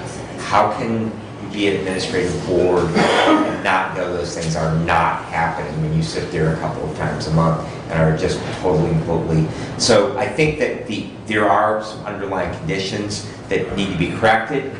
However, I am in agreement with you that I do believe that the noticing on it, I have had some discussions with Commissioner Ingalls, in all fairness to him, that he would be bringing the issue back after the primary election, and so as not to interfere with that process as far as who, if the incumbent was reelected or someone new was placed in that. But I am in agreement with you that I believe that some further deliberation, further thought, review of notes is in order, and so therefore I would make a motion to table this at this time. Support.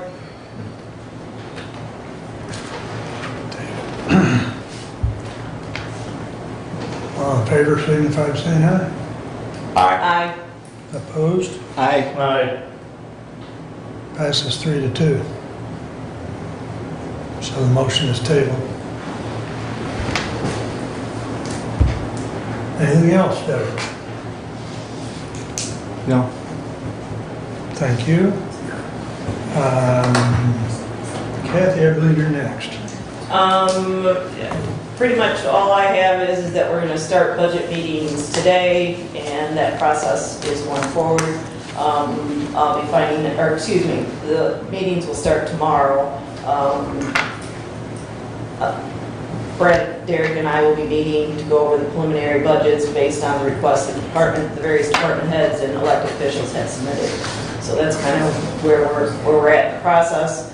Other than that, went to some township meetings last night.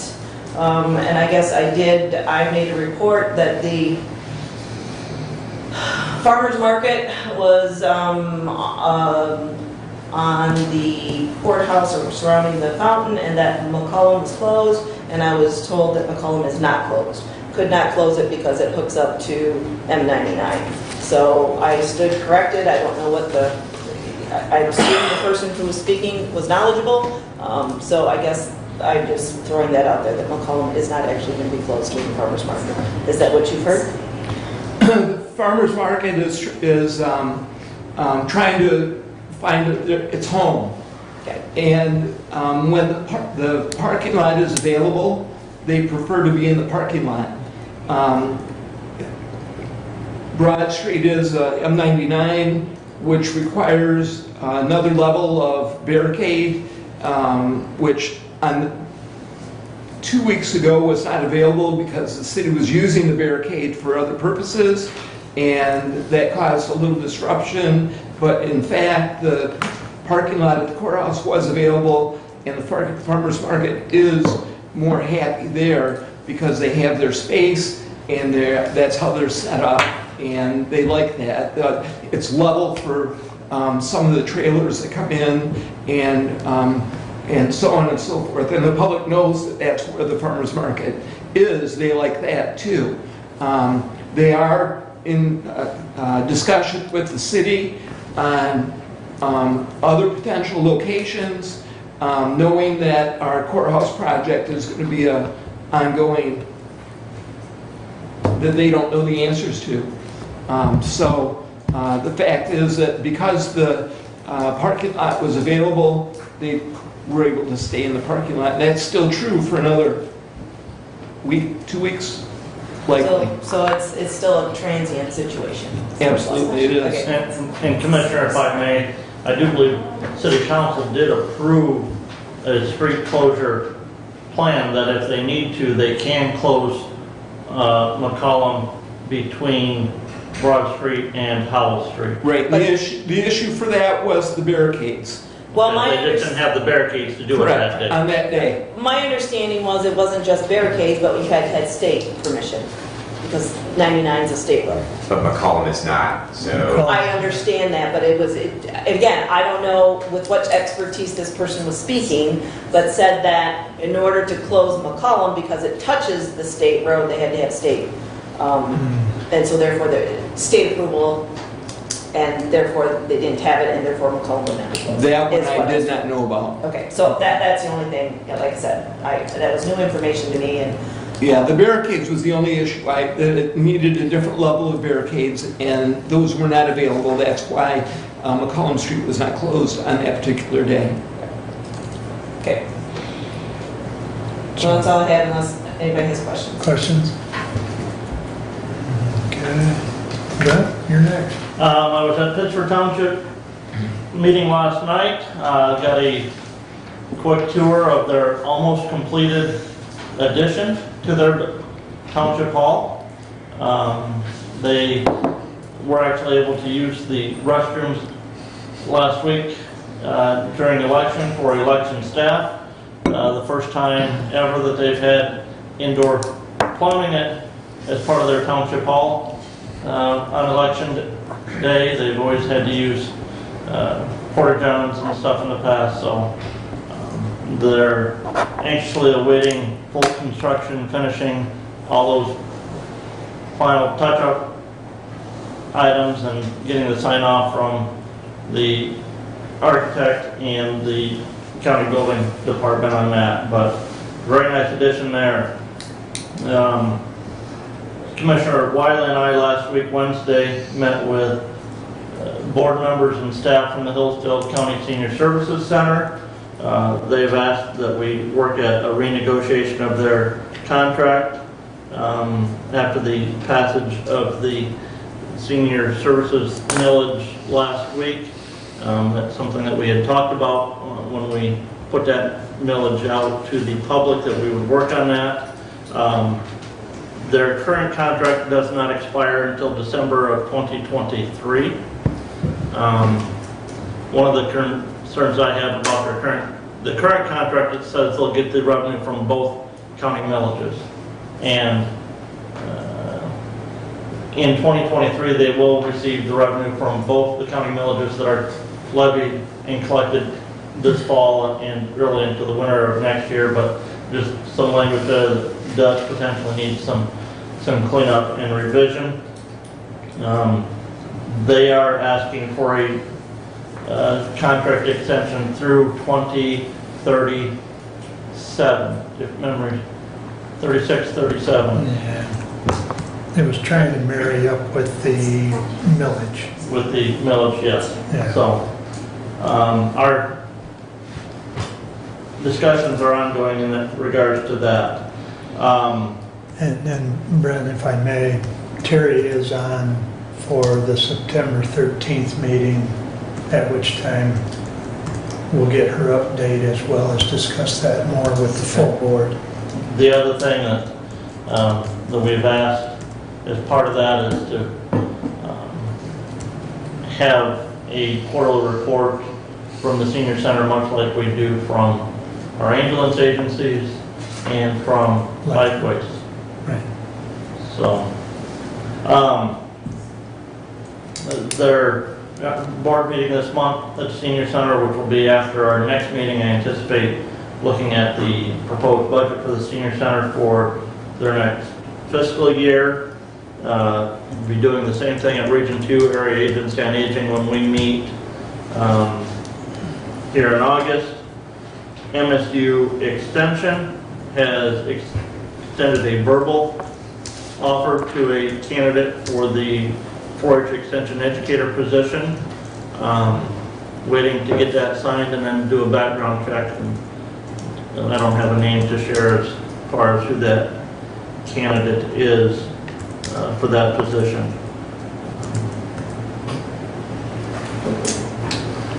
That are the updates that I have at this point. Now, the health department, the My Community Choice Dental Clinic, the last word that we had was that their MCDC has potentially reached an agreement with the dentist to come to that, but that update was from our last Board of Health meeting, which was almost 2 weeks ago, and I don't have any additional information on that at this time. So, but they're working diligently to get a dentist in out there at the NCDC clinic.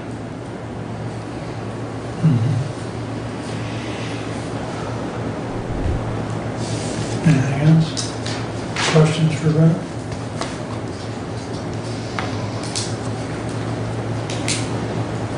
Okay, Brad, you're up next. All right, I'm going to not take up our tabled motion until I do my first item that I would like to cover, because it involves a potential tweak to that list that came up yesterday. So we can just add it to the list because it's one item, and if everybody else is good with it, we'll be done. So our employee CPR and bleeding control and Narcan administration training, we've got those scheduled. Tom, thank you for getting those set up. They will be September 19th, 20th, and 21st at MSUE, the classroom. So, because they've got the space and the audio visual and everything. So we've already got that reserved. There'll be 2 sessions a day from 9 a.m. to noon, and then from 1 p.m. to 4 p.m. So we're going to create a electronic sign up for that for all the employees. And Tom Whitaker is coordinating that. He's working with IT to get that electronic set up. The question that I have is that we, as a Board of Commissioners, have not specified whether or not the training is mandatory, and some department heads have asked, is the training mandatory? So I did a little research on that, And there is evidently both some underlying things particularly under OSHA requirements, and I can actually, because Commissioner Leiner will probably ask for the citation, I can find that, that we have a requirement if there is not a clinic on premises, and the only place we have a nurse on premises at the jail. If we do not have a clinic or hospital on premise, we are supposed to have our employees trained in the treating of life-threatening conditions, i.e. cardiac arrest. It's a very broad, doesn't really drill down and say specifically what. So anyways, there is actually some justification that we do make it a requirement.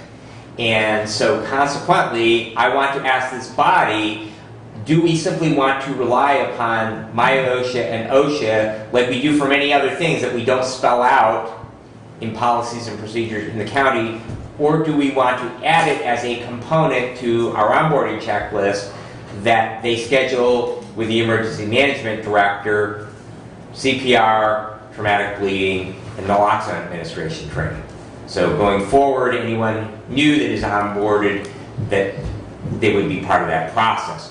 We can address that issue, but my question for the board is do we want to make this a mandate from the board, or are we simply going to rely upon the underlying OSHA and MIOSHA proclamated rules for that?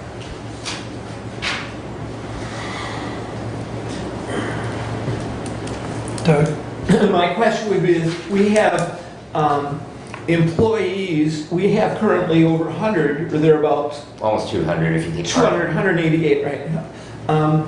Almost 200 employees. If there's turnover of employees, every time we have a new employee, if we have mandatory, how often will we provide the training? So I think that that's something that Tom can probably coordinate, and we can work on it. We're dealing with a smaller number of people. I think probably we have enough resources that we would not have to bring in. The big problem right now is to get the initial training in and get all the components. So our turnover rate is relatively low. And the other thing is we have certain offices of county government, such as in the sheriff's department, that they're going to have a BLS CPR card, and they do Narcan. So, and Weston, they're all carrying TQs. You're all carrying TQs, right here. And Tom, if you want to speak to that at all, please. Do we need to have every employee certified, or can we have certified employees in each building? When you look at it again, it's open to interpretation, but it says that we shall provide on the clock, in other words, that during working hours and at no cost to the employee, training in the treatment of life-threatening conditions.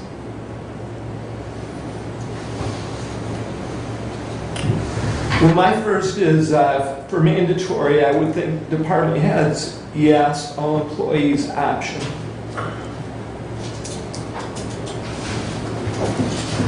Comments on this side? I guess rather than making more cumbersome rules and policies, not knowing what the impact's going to be, we would just rely on the MIOSHA and OSHA guidance. We're having this trainings, everybody's gonna be trained. I think it's something that maybe you look at every year and say, okay, on this day, we're gonna set up update trainings. Those who haven't been trained show up. Let's not make it difficult. And I'm fine with that. Tom wanted clarification. The department heads that have asked the question, they want clarification. So I'm perfectly comfortable with that. We rely on the underlying proclamated rules, and as you say, make it a lot less complex. Brent? All right? I love unfunded mandates, the underlying promulgated rules by OSHA and MIOSHA, that you must do this or we fine you.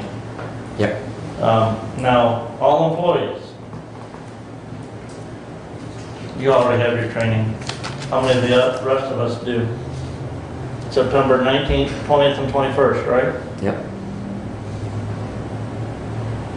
And an invitation will be sent out to all the elected officials, including the Board of Commissioners, and I hope you would. It's a week before the fair, right? It is. I would say that's also the annual conference, 18th to the 21st. Yeah. So whoever goes to that's gonna have, well, the 21st, I think you leave the morning of the 21st, so you can show up. Yeah, it's over at noon. Yeah. Unless you just go up for Well, one you day. leave the morning. And I think that 30, right, Tom, is our max. So, 30 is your max per session. per session, yeah. Okay. And how Yeah. long are the sessions? 3 hours. 3 hours. And you're 2 sessions per day? Yes, morning and afternoon. 9 to noon, 1 to 4. And that'll be sent out, Yes, yeah. yep. Tom's So- working with IT to try and do that, like a Google survey or some other, so where we'll just have a, you can just. Register right there, and when that session's full, it's no longer available. Right, exactly. So are we in consensus with what Kathy recommended as far as what, MIOSHA and, Not adding another item to Okay, the that's- employee hire checklist. I'm fine with that. okay, If all the rest of you are, we have discussed it, I'm good with it. all right. All right, with that said, I would move to remove from the table 22095. Support. All in favor, signify by saying aye. Aye. Opposed? It is off the table and proceed. All righty, I will just read again to the Honorable Board of Commissioners. We, your Management Personnel Committee, recommend the adoption of the updated new employee onboarding checklist attached, which adds the requirement for fingerprinting for all new hires. And as we observed, we made changes in regard to Mission Square, the effective date as far as participation in retirement. We took out the teledoc. Hopefully you all had an opportunity since that was sent out, I think on Wednesday, to look at, make sure that there was no additional edits.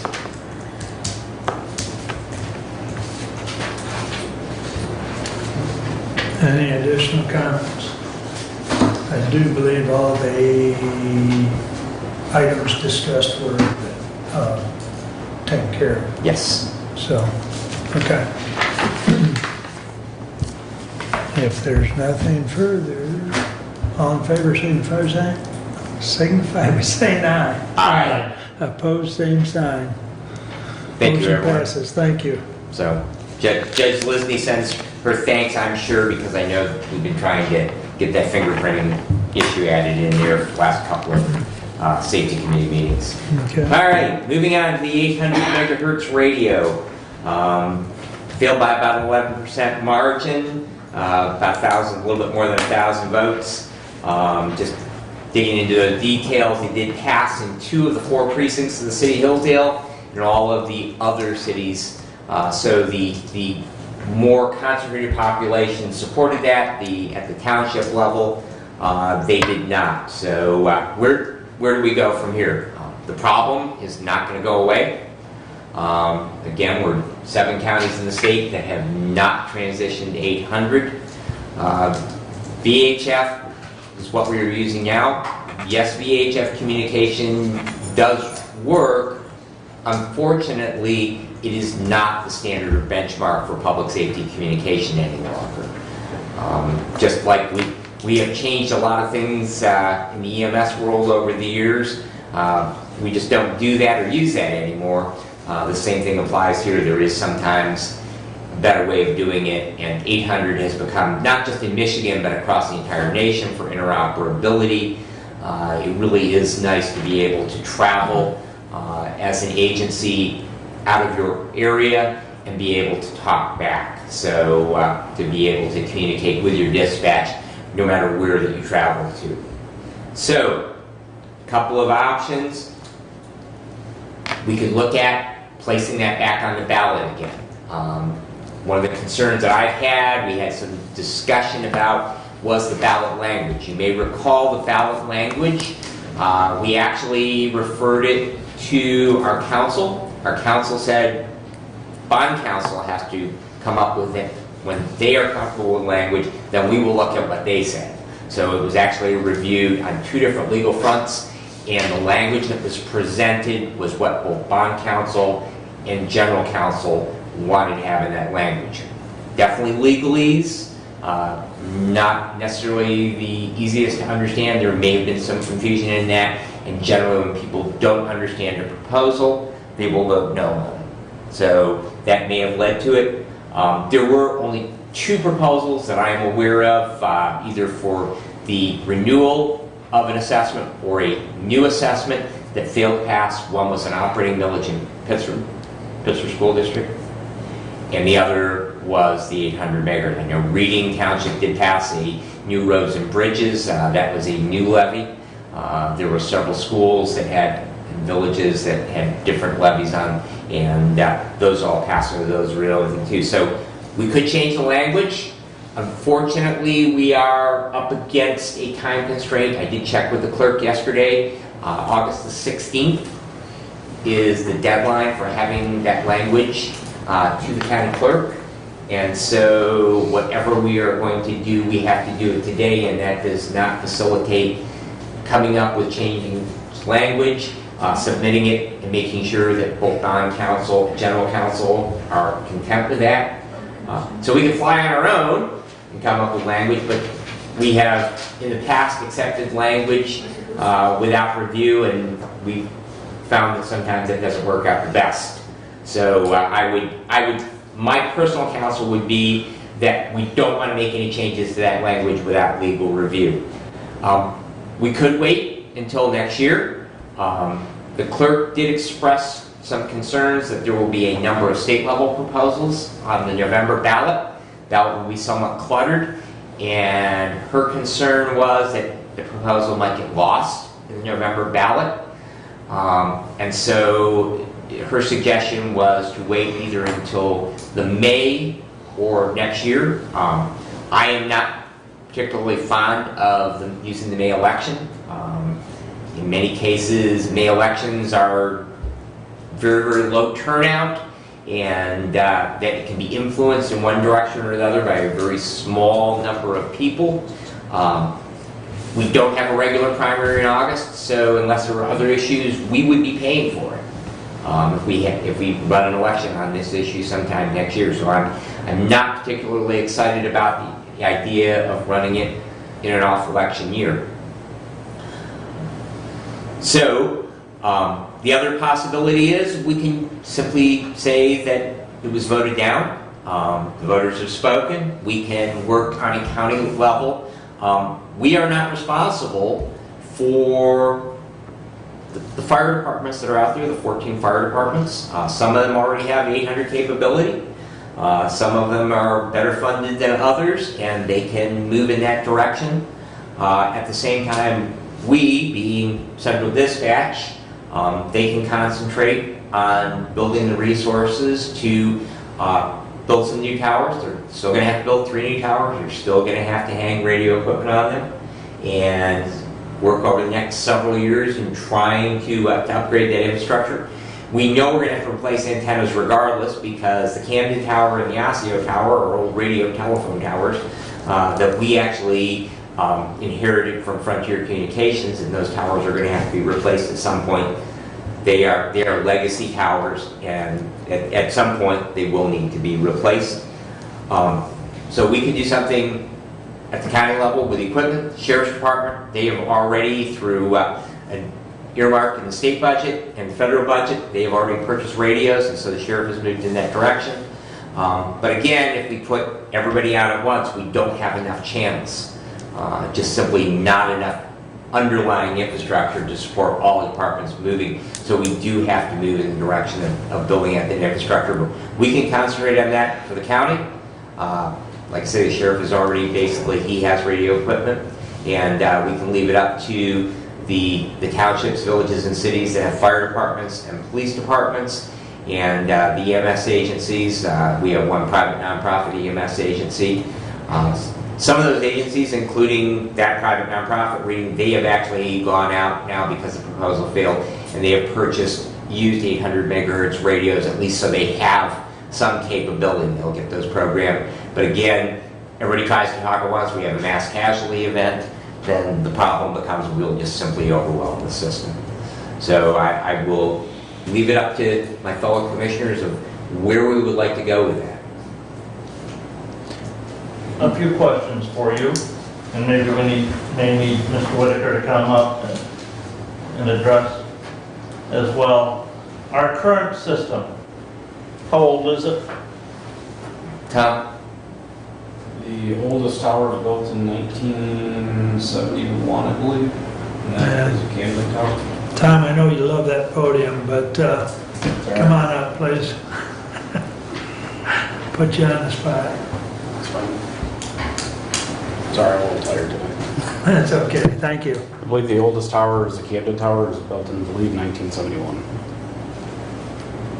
And what, to continue to maintain the VHF system, what do we anticipate that cost to be in the next 10 years? I don't have a good answer for that at this time. Are you talking about like replacement of the tower? And If we're going to continue to maintain operability of this current system, what is our infrastructure cost going to be in the next 10 years? Anywhere from 2 to 4 towers, which would be about $1.5 million each, if we maintain all 7 of the current towers we have. Plus radio equipment, new antennas, new lighting systems. What is our statutory requirement? What do we have to provide? Do we have to provide radio communication capability to all of the... If we operate a County 901, yes, which is what we do.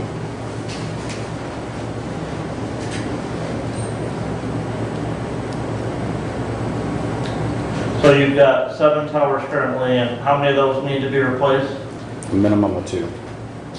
Ossian, Camden.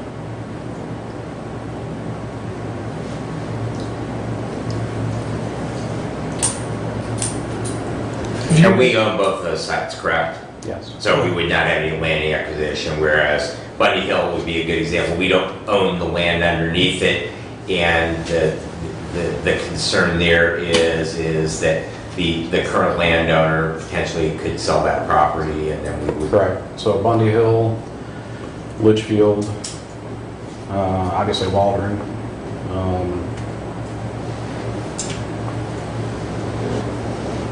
Those 3 we do not own. You're in the water tower in Walter. Correct.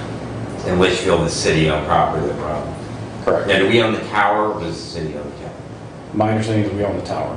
Okay, so they own the property, we own the tower. Correct. Question, if you're updating towers, if you're building new towers, are they 800 megahertz towers? If we proceed forward, my recommendation to this board is that we would build them to the MPSCS specifications moving forward. Would those then be MPSC towers, and they would then do the maintenance and upgrades from there on? If we build them, they're our responsibility. I thought that if we went with this whole 800 megahertz system, those towers became MPSC's maintenance issues going forward. I thought that was my If we move understanding. forward with the current proposal, yes, but if we go out and build them on our own, we're still And gonna... keep it VH. But either way, we build them on our own, so that Right, doesn't, to me, yeah. doesn't make sense. But we build them on our own, but the ongoing maintenance, because we would pay a maintenance fee to the state once we're on the system. We would continue on the tower, but we would pay a maintenance fee, and they would be responsible for the maintenance and upgrades of those towers. So again, if we rebuild towers or build new towers, as we do that, they would then become MPSC towers. Only if we were on the MPSC system, and we are not. In other words, only if we went to 800 megahertz. In other words, these towers would be, as I understand, Thomas, they would build the tower infrastructure would be built such that it could accommodate the 800 megahertz radios and antennas in the future, but as they would rebuild them, they would still just put VHF radios on them, so it's the tower system and antennas are not part of the 800 megahertz MPSCS. And I think I understand your question, okay. So you're talking about if we put MPSCS equipment, 800 equipment, yes, we would pay a service fee for the state to maintain the 800 aspect of that tower, yes. Sorry. So, in saying that, if you're going to update towers, I would assume that you're gonna update them with 800 megahertz equipment, and that the migration is going to start. That would be what I would like, yes. Well, But I don't financially, know how you can't do that. financially though, right But now, you the have two 911 systems. center, the 911 system, because of our current funding, we can't do that. I mean, it would be years before we could do that. That's why we. That's why asked we had to for go to the millage. Yeah. Yes, and because you said, I mean,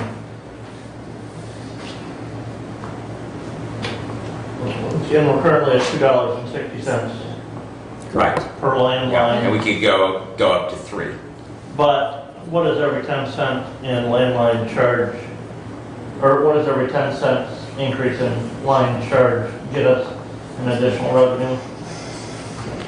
It's I would not have just to- landline, it's all Well, devices. Any device that Right, any access device that 911. connects us, yes, correct, Right. yeah. Yeah, I would have to do that formula, and I don't have that currently. Where are you as far as your discussions with Representative Fink and Senator Shirkey? You know, we had talked, and when we first voted to put this on the ballot earlier this spring, I was a no vote at that point in time because I wanted to pursue some other funding possibilities. I've still been talking with their offices about, you know, the potential for funding and whether in a supplemental appropriations bill. I will tell you, I don't see that as being a very optimistic avenue for a lion's share of the funding that we need for this project. Can you state why? Because when we were at the MAC Policy Summit or whatever, I asked Zena Bosworth, who is the MAC legislative person, and I asked her how come the $100 million worth of radio tower grants that kind of was floated out of the out of the budget committee, out of the House, disappeared. And she goes, I don't know why it disappeared. She goes, they have money up there. I says, how do we get the money? She goes, you need to talk to Fink, you need to talk to Shirkey, and you need to talk to them often. Because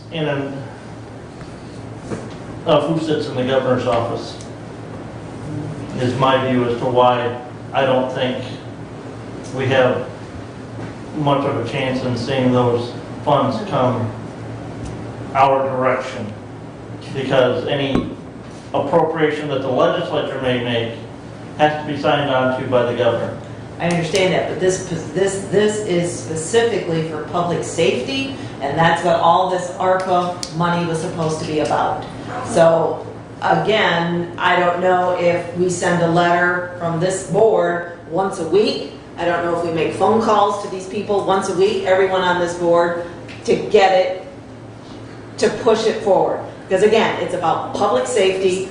That's what ARPA money was supposed to be about. That's Michigan's, all their extra money is ARPA kind of funds.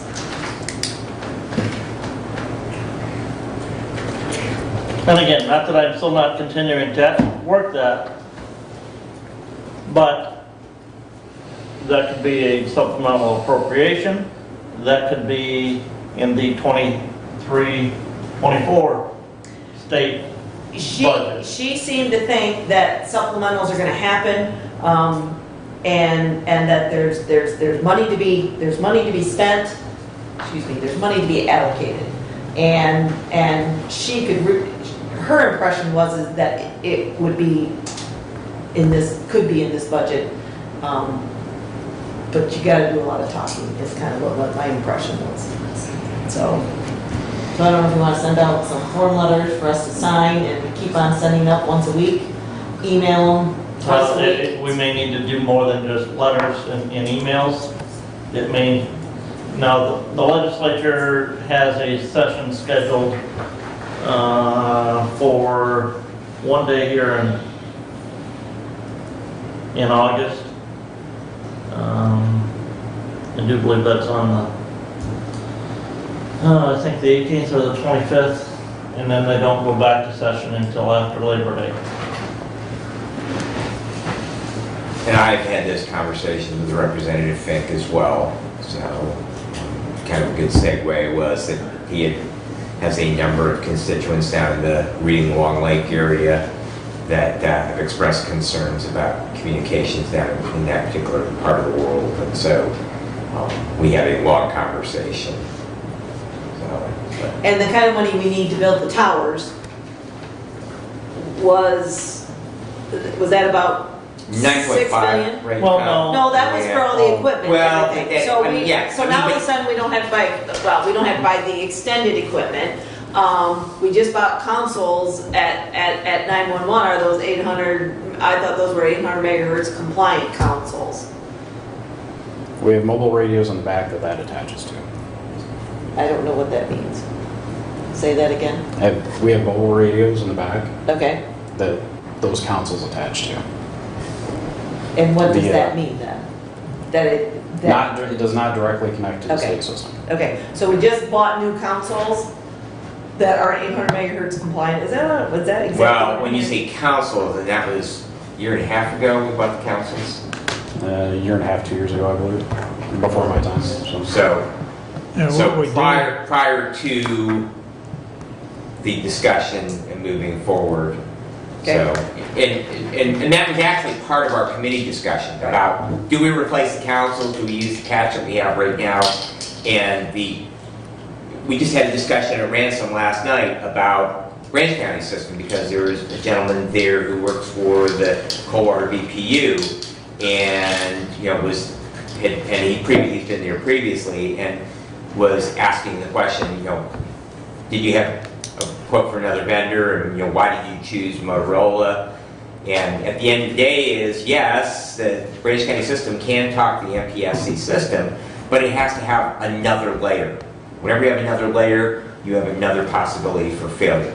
So in other words, that they have to, it's a patch. Okay. So that's what we have right now is we have from the councils, we have a patch. And so as part of that discussion, to answer your question specifically, the councils will work on 800, yes, but they are utilizing a patch, a more elegant solution that is more reliable because you don't have another layer is to replace the councils. So again, what I comment being is that I believe the proposal was for approximately $10 million, of which I know $2.5 million, I believe, was for the various fire departments, so on and so forth. Right. So if you bring that back, you're talking about $8.5 million. So, and that includes some councils and some radios from the county. Some of the county has already switched over. So what we need to build antennas and move forward, if we could get the funding through a line item attachment to the budget, would be to the tune of about $6 million. Yeah, I think a little more than that. I was thinking that was about 7.5. And we had 10% contingency. Well, those were 7.5 and the radios were 2. The radios for all of the departments were another 2.5. I don't think the towers are 7.5. I think that it doesn't, anyways, we need somewhere in the neighborhood of $6 to $7 million. So that was, I guess, my point.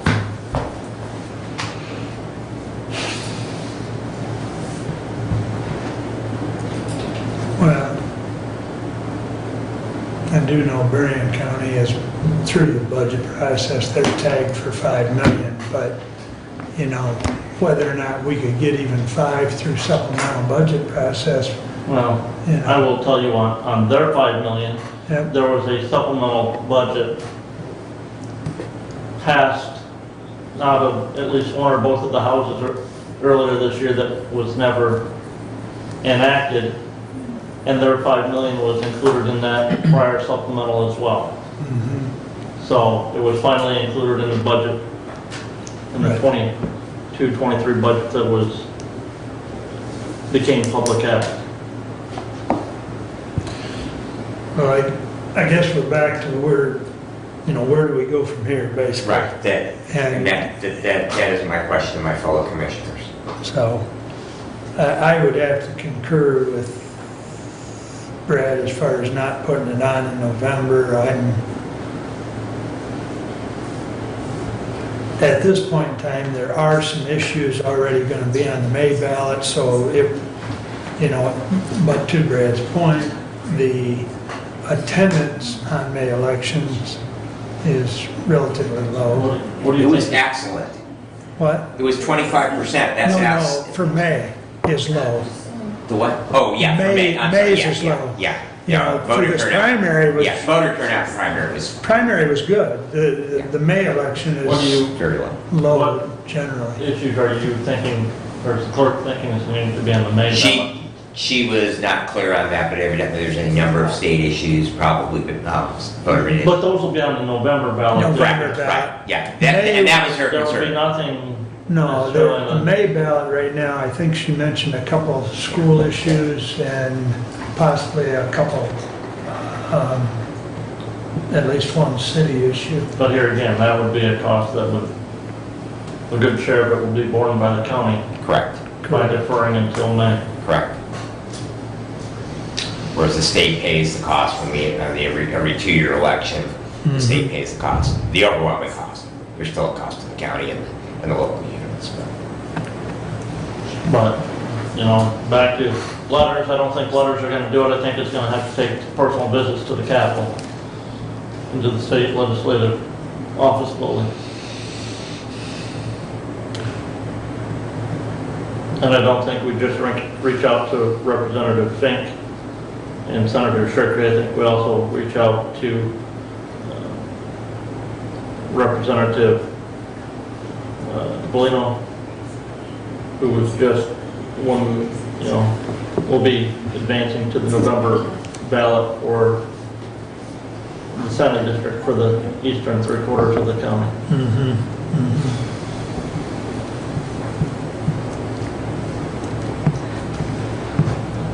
Well, and to take that one step further, we can visit with anybody else that any of us know up there. I mean, it's not going to hurt anything. Right.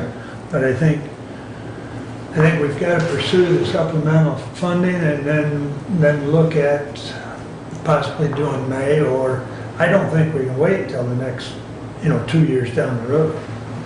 It's just going to be that much more expensive. I mean, Exactly. it's going to be more expensive than it was because they basically said if they'd hold the quote for us, it's going to be more expensive in November. It's going to be more expensive in May. But it's more expensive today than it was in 2008 when, I first became aware of the need for an 800 megahertz system. Well, I think as far as when to put it back on the ballot is open for further discussion, but I think at this time, we've got to reach out to anyone and everyone in Lansing for a supplemental budget to get some of the money at least, and possibly. So now I will reach out to Congressman Wahlberg's office as well. They have printing presses in Washington, so they're a little easier to come up with money. Not that Congressman Wahlberg advocates for printing. But No, but I may also, since Mary's still stuck around, maybe she can look for something that might assist us. Ooh, that might be out of my, historic preservation and grants are one thing I know. 800 megahertz. Not in your 911 wheelhouse. systems, don't know. Okay. Mary's like most of the citizens, all that her concern and knowledge is that she dials 911 and people show up, right?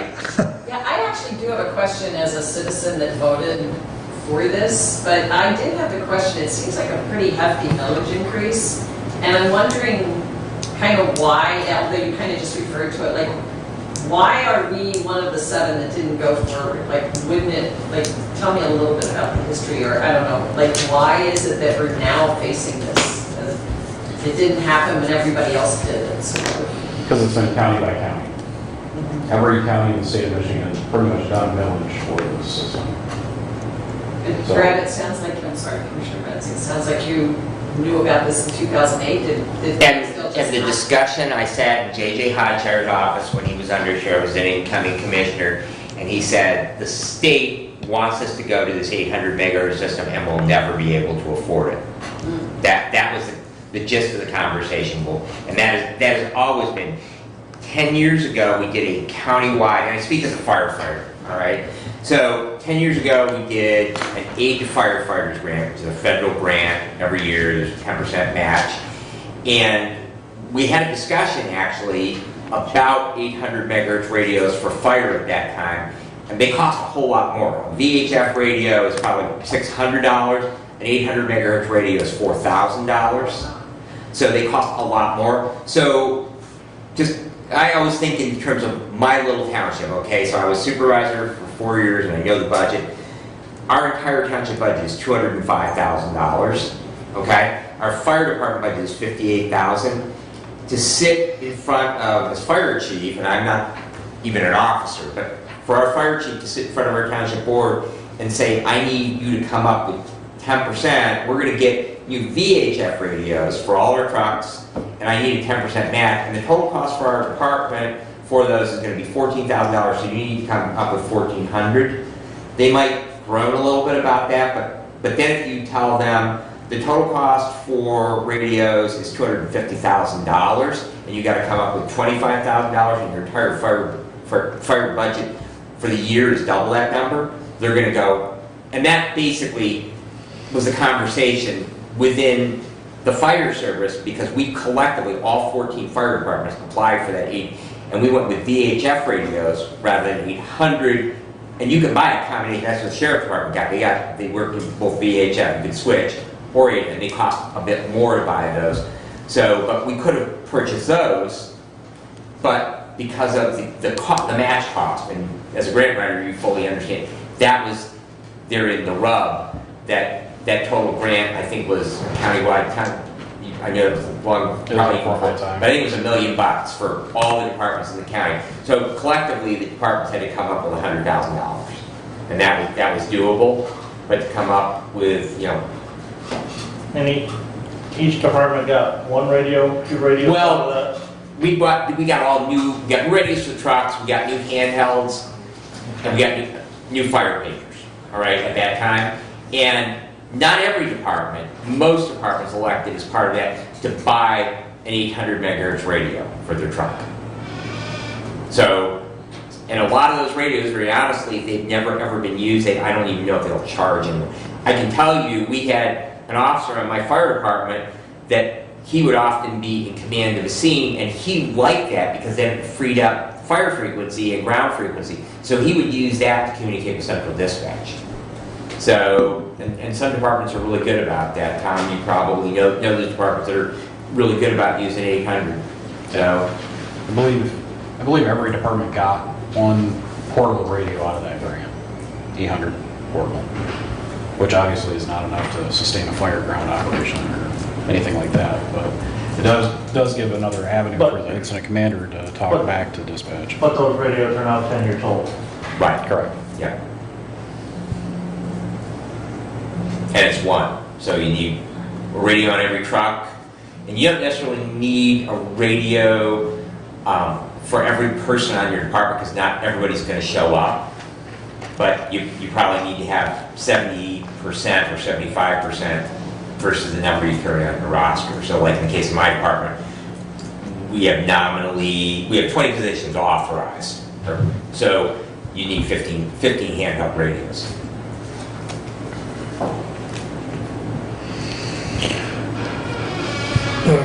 If we have a disaster in Hillsdale County and we receive aid from around the country to Hillsdale, will they be coming in with 800 megahertz? And how will they communicate? How will we communicate to them if they're here trying to help us? we more than likely won't be able to, unless it's through one of those portals. I mean, if I recall, don't a couple of the major carriers that they do have, I just recalling from like Homeland Security Conference, that AT&T and Verizon, they've got a mobile unit they can bring in, and they've got, For cellular service, yeah. but we would, I mean, it would, there's a mobilization aspect from where they have to come, it'd probably be 24 hours before we could get that equipment here. And the state does have a bank of radios that they would probably lend us for that type of situation, yes. I mean, there would be a workaround, but immediately we would be challenged. Yeah. And I know we've talked about the surrounding counties in Michigan, where are our neighbors to the south at? Are they getting there with their 800 systems? I know there's a new tower going up. You're talking Ohio and Indiana? Yeah. Ohio and Indiana are two, I mean, they're separate systems. Yeah, they're not on the So- MSPC. I know they're not, but We would be able to program their system into the Right. radios. I didn't think Lucas, or I didn't think Fulton and Williams had gone They're not completely to fully the on. 800 yet, but I think Fulton's working on it. Fulton is going with Lucas County on a proprietary system, I believe. Because I know they're building a tower just south of Walker. Fulton County did? Yeah. Sounds like we've got to work with trying to get some funding. Okay. Period. All right. I don't think there's any Yep. decision on Okay. when to put it back on the ballot, but I think right now it's just a matter of finding funding. So we'll just keep discussing. Okay. But No, we've been thank you, tasked. Tom. Thank you, sir. And yes, and All right, moving on with my report. The Public Safety and Judiciary Committee, Commissioner Ingalls and myself met with Judge Stuyvesant after our last meeting. Judge Lisney also sat in on that meeting. It was on the 26th. Judge Stuyvesant made a request, and it was nice because Commissioner Ingalls is facilities as well as Vice Chair of Public Safety, made a request to be able to use basically the prosecuting attorney's office, or old prosecuting attorney's office upstairs for probation officers. There's a logistics issue. The only public bathroom that she has available in the district court building is actually in the courtroom, and it's really a true water closet. Randy's gone. Remodeled that a few years ago, but it's plus the court's in session, and you can't have people going in and out of to do drug testing. So there's a bathroom or bathrooms upstairs in that. And so we did have some discussion on that. Commissioner Ingalls did go back with Randy, and we did come back and tell the judge that she could move her probation officer, basically the space that was occupied previously by the prosecuting attorney up in front, and utilize that space with the understanding that, we don't know what direction we are going with that building, but it did help facilitate that. So that was the reason for that meeting. And at least for the time, we've come to a temporary solution for that problem with her probation officers. Ambulance contract negotiations, we're still trying to get those. We thought we had a date set, and then that kind of fell apart. And so consequently, we are right now working on a schedule so we can continue to move that forward. The Sheriff's Department facilities was building a new locker and bathroom. We have more female personnel out there, so we needed to have a men's and a women's locker room upstairs. Randy had built that out. They basically got it all done, turned the water on, had a very large water line that one of the connections, those connections, they don't braze them.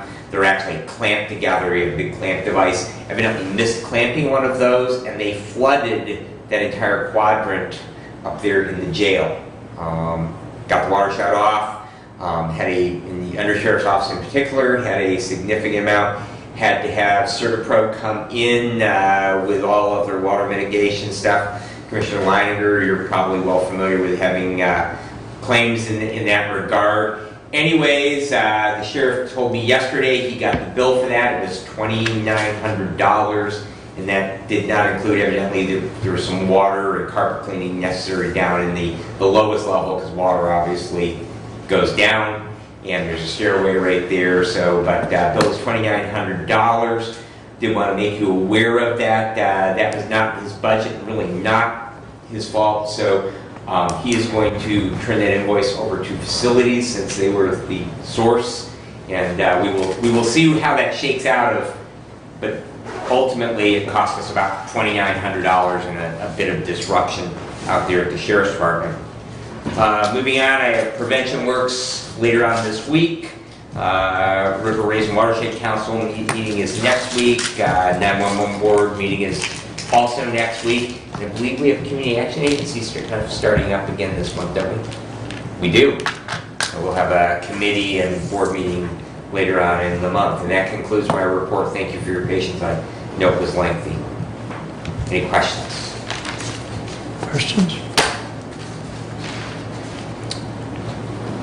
Well, stay with the 911 theme.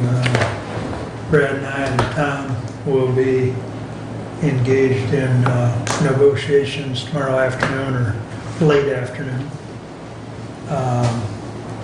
And then we have another session scheduled for the 18th as well. There has been some preliminary negotiations on some items, particularly 12-hour, switching everything over to 12-hour shifts. Yeah, Tom stepped out, but we've gone back and forth on that issue. That latest was just sent to the two union representatives this morning, so. And we are on quasi-mandatory overtime out there right now because of personnel. We're short. So Very if you short. know anybody who's interested in working for Central Dispatch, please encourage them to fill out an application. Absolutely. Okay, I believe Doug and I have a meeting with Sue, approximately noon. Yes, Is that gonna be here? yes. Okay, I thought so, but I didn't. All right. And, Sue, Smith from LDP. or EDP. Okay. MAC conference. Kathy was thinking of going, Kathy is no longer thinking of going, I believe. We don't have anybody registered at this point in time for the annual conference. Tomorrow, excuse me. Tomorrow is the last day to get the early bird discounts. Conference runs from the afternoon of September 18th through the morning of September 21st. As Brent has already indicated, that's the week before fair, so it does not work for him. Yeah, and Marnie needs to know really today, because tomorrow is the end of the early bird. And there are some substantial savings, as far as early bird registry. So, I will not be going. Brad's not going, Doug's looking at his calendar.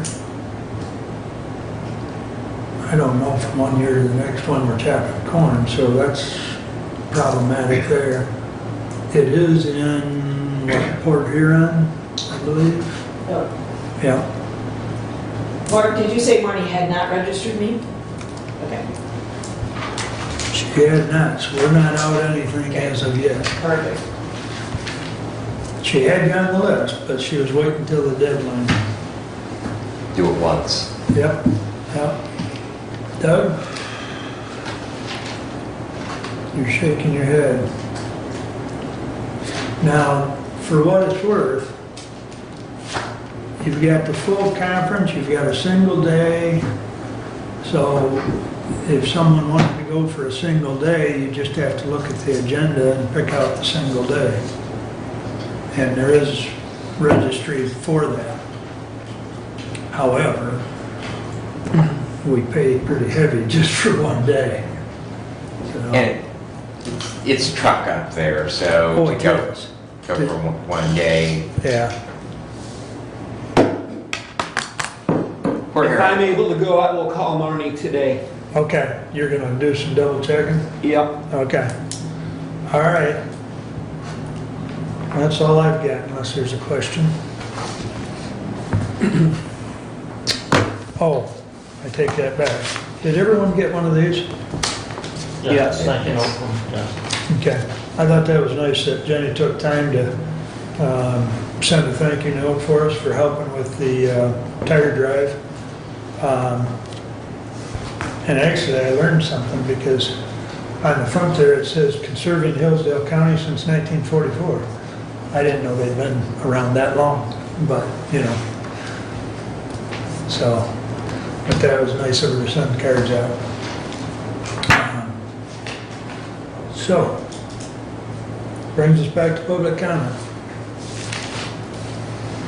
Roy? Yes, sir. I'd just like to comment on the tabling of that issue with the road commission. I think we should go ahead and increase the board members. The 3 board members over there have been having a problem getting the job done, not just because of the leadership over there in the past, but I'm sure they're saddled with an awful lot of work. And I think we could get things rolling over there in the right direction if we would add those 2 other members. Thank you. Thank you, Roy. Anyone? Carla? Thank you, Commissioners. Kathy did a fantastic job. Brent, I'm not sure why you're so eager for the radios when you couldn't clearly report on what happened here, truthfully. Back to the road commission, it was discussed numerous times. We've been in the road commission for 8 months now, almost every single meeting. Talked to the union workers, talked to the workers, and as it is now, there is no manager. Why there is no manager, I'm not sure, but we're 3 months in with no manager. A road commission should not be a manager and a road commissioner. The conflict that I saw was accidents that weren't reported to the police nor reported to the insurance companies. Chuck Reiner, the safety coordinator, signing off on these reports, and also there's infiltration of family members working there that are involved with untruthfulness and deceit when we're all public members held to a different standard. So I guess that's the elite club, and adding to the elite club is definitely not what the public wanted, but since you don't have a conscience in here of what the public wants or how inflation works or how holes are dug, you just leave it to somebody else to fill them in because it's not your dime. I guess that's okay for you. But when it comes to the road commission, like I said, I've been attending meetings, I've dealt with the people there, I know what's going on, and it is a managerial situation, and adding to it's going to be more detrimental to who? The taxpayers. Thank you. Thank you. Anyone else? Kelly?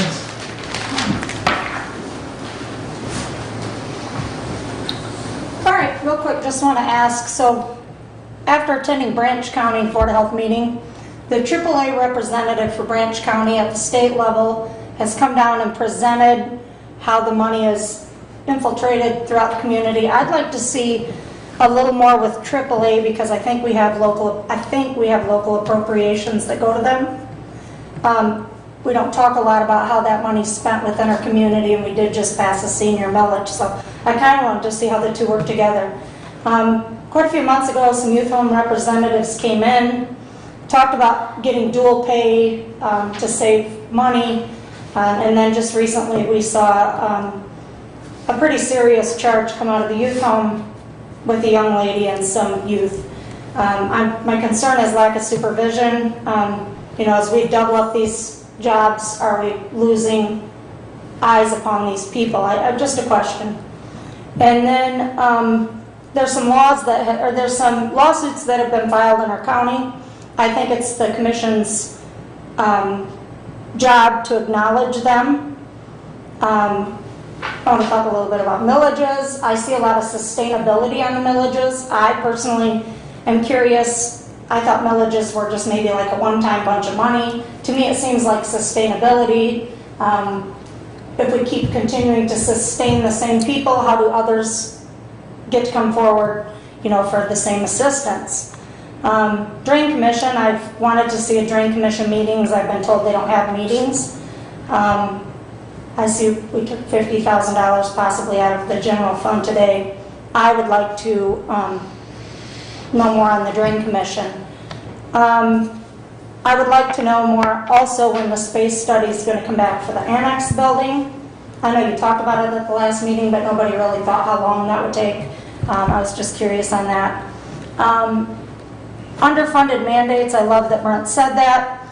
My answer to that would be, and I've seen a lot of them, would be to apply for professional enrichment grants. There are a lot out there that would cover that exact piece. I've been saying all along, I was thrilled to see Mary here. I think that that's what I would like to see. I think what happens is people don't want to do the work for the grants. I'm not saying you guys, I'm just saying there's a lot in that reporting piece. And then FEMA grants, Mary left. You can tell her there are some wonderful FEMA grants for emergency preparedness, and I have no doubt that would cover not all of your communication piece, but I think it would really be helpful. Many years ago, we wrote one called Be Prepared, and there was some communication. I think I have the grant, I'll pull it out and look and get back with you guys, but I would look into those FEMA grants. They have a lot of money. Thank you. Thank you. Anyone else?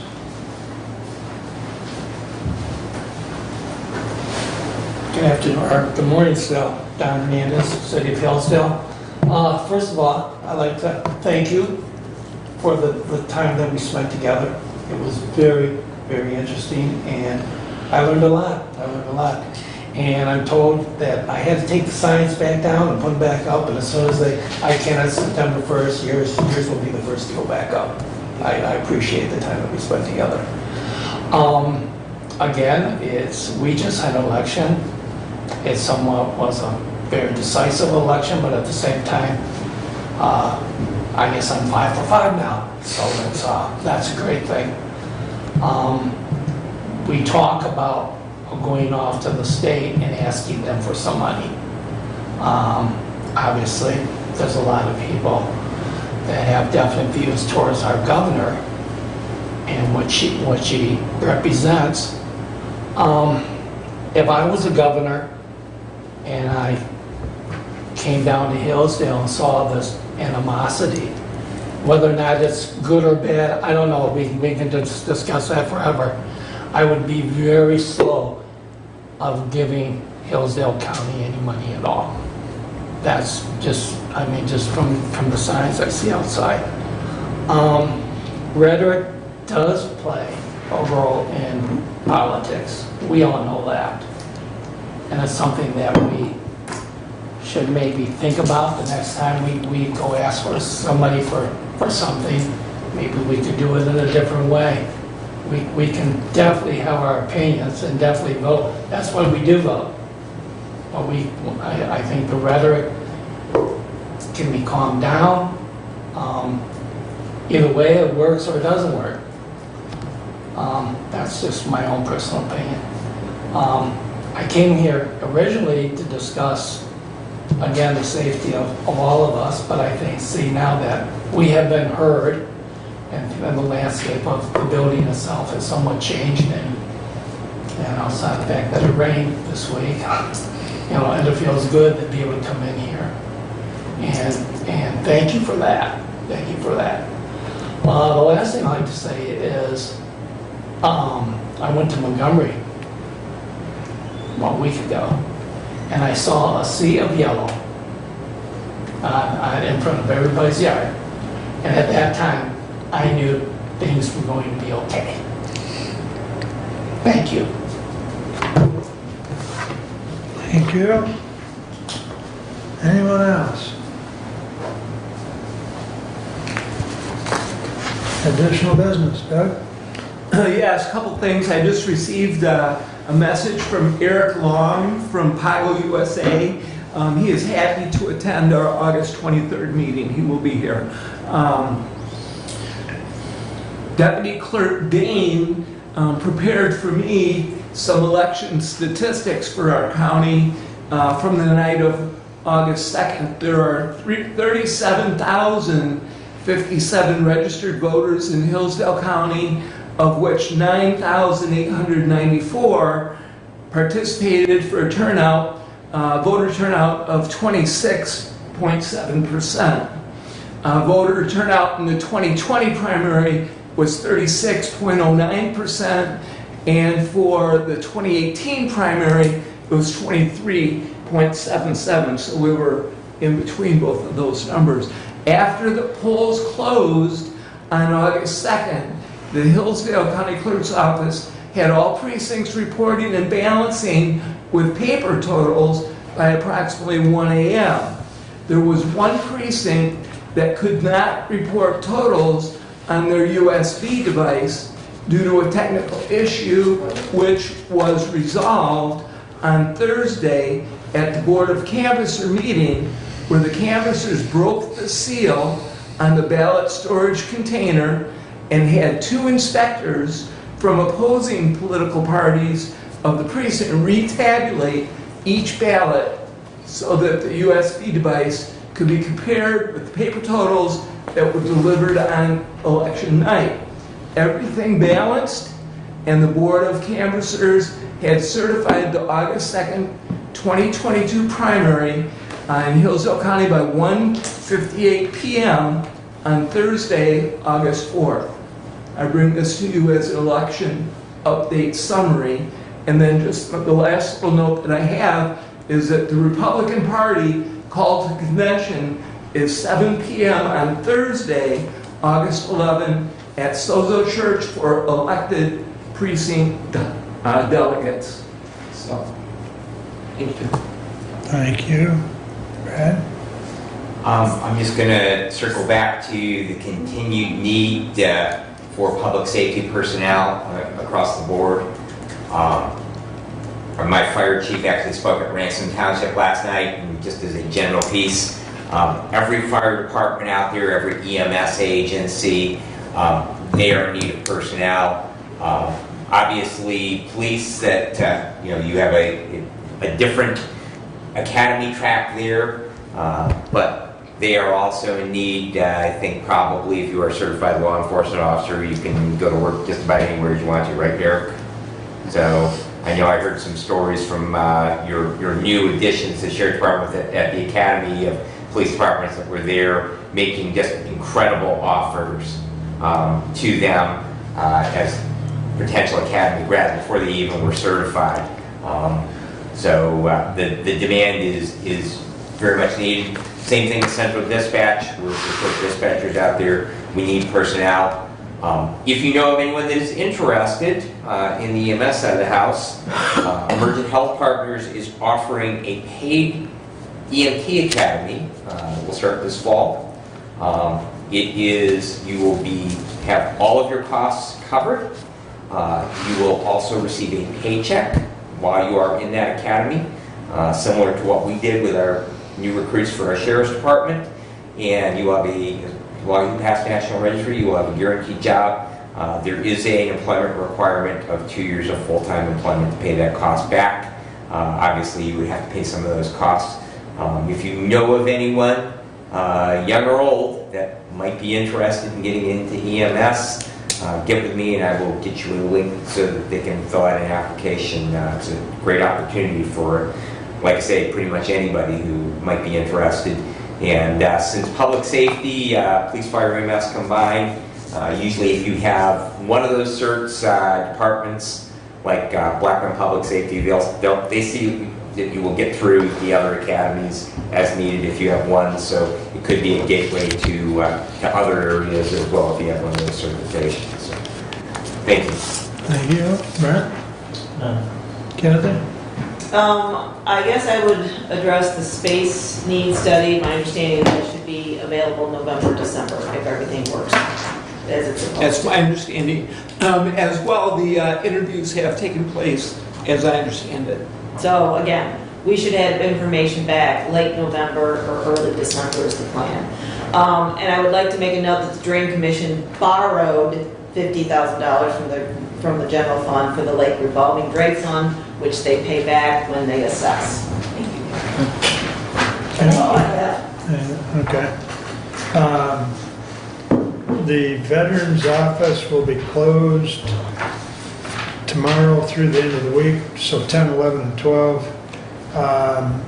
Both Renee and Dolly are going up to Higgins Lake, which is an annual training.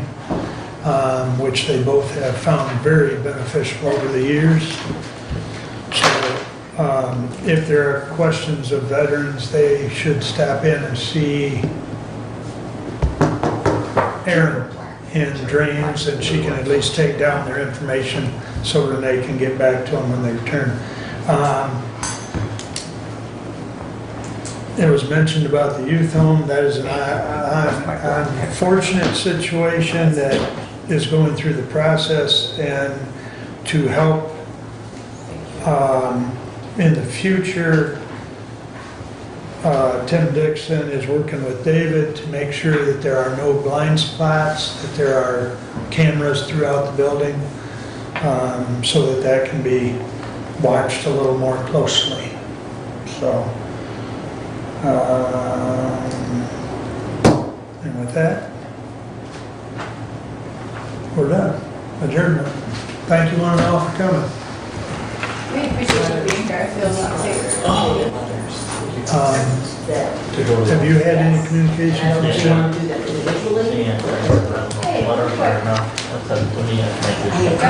I'll be ready. Come take the first.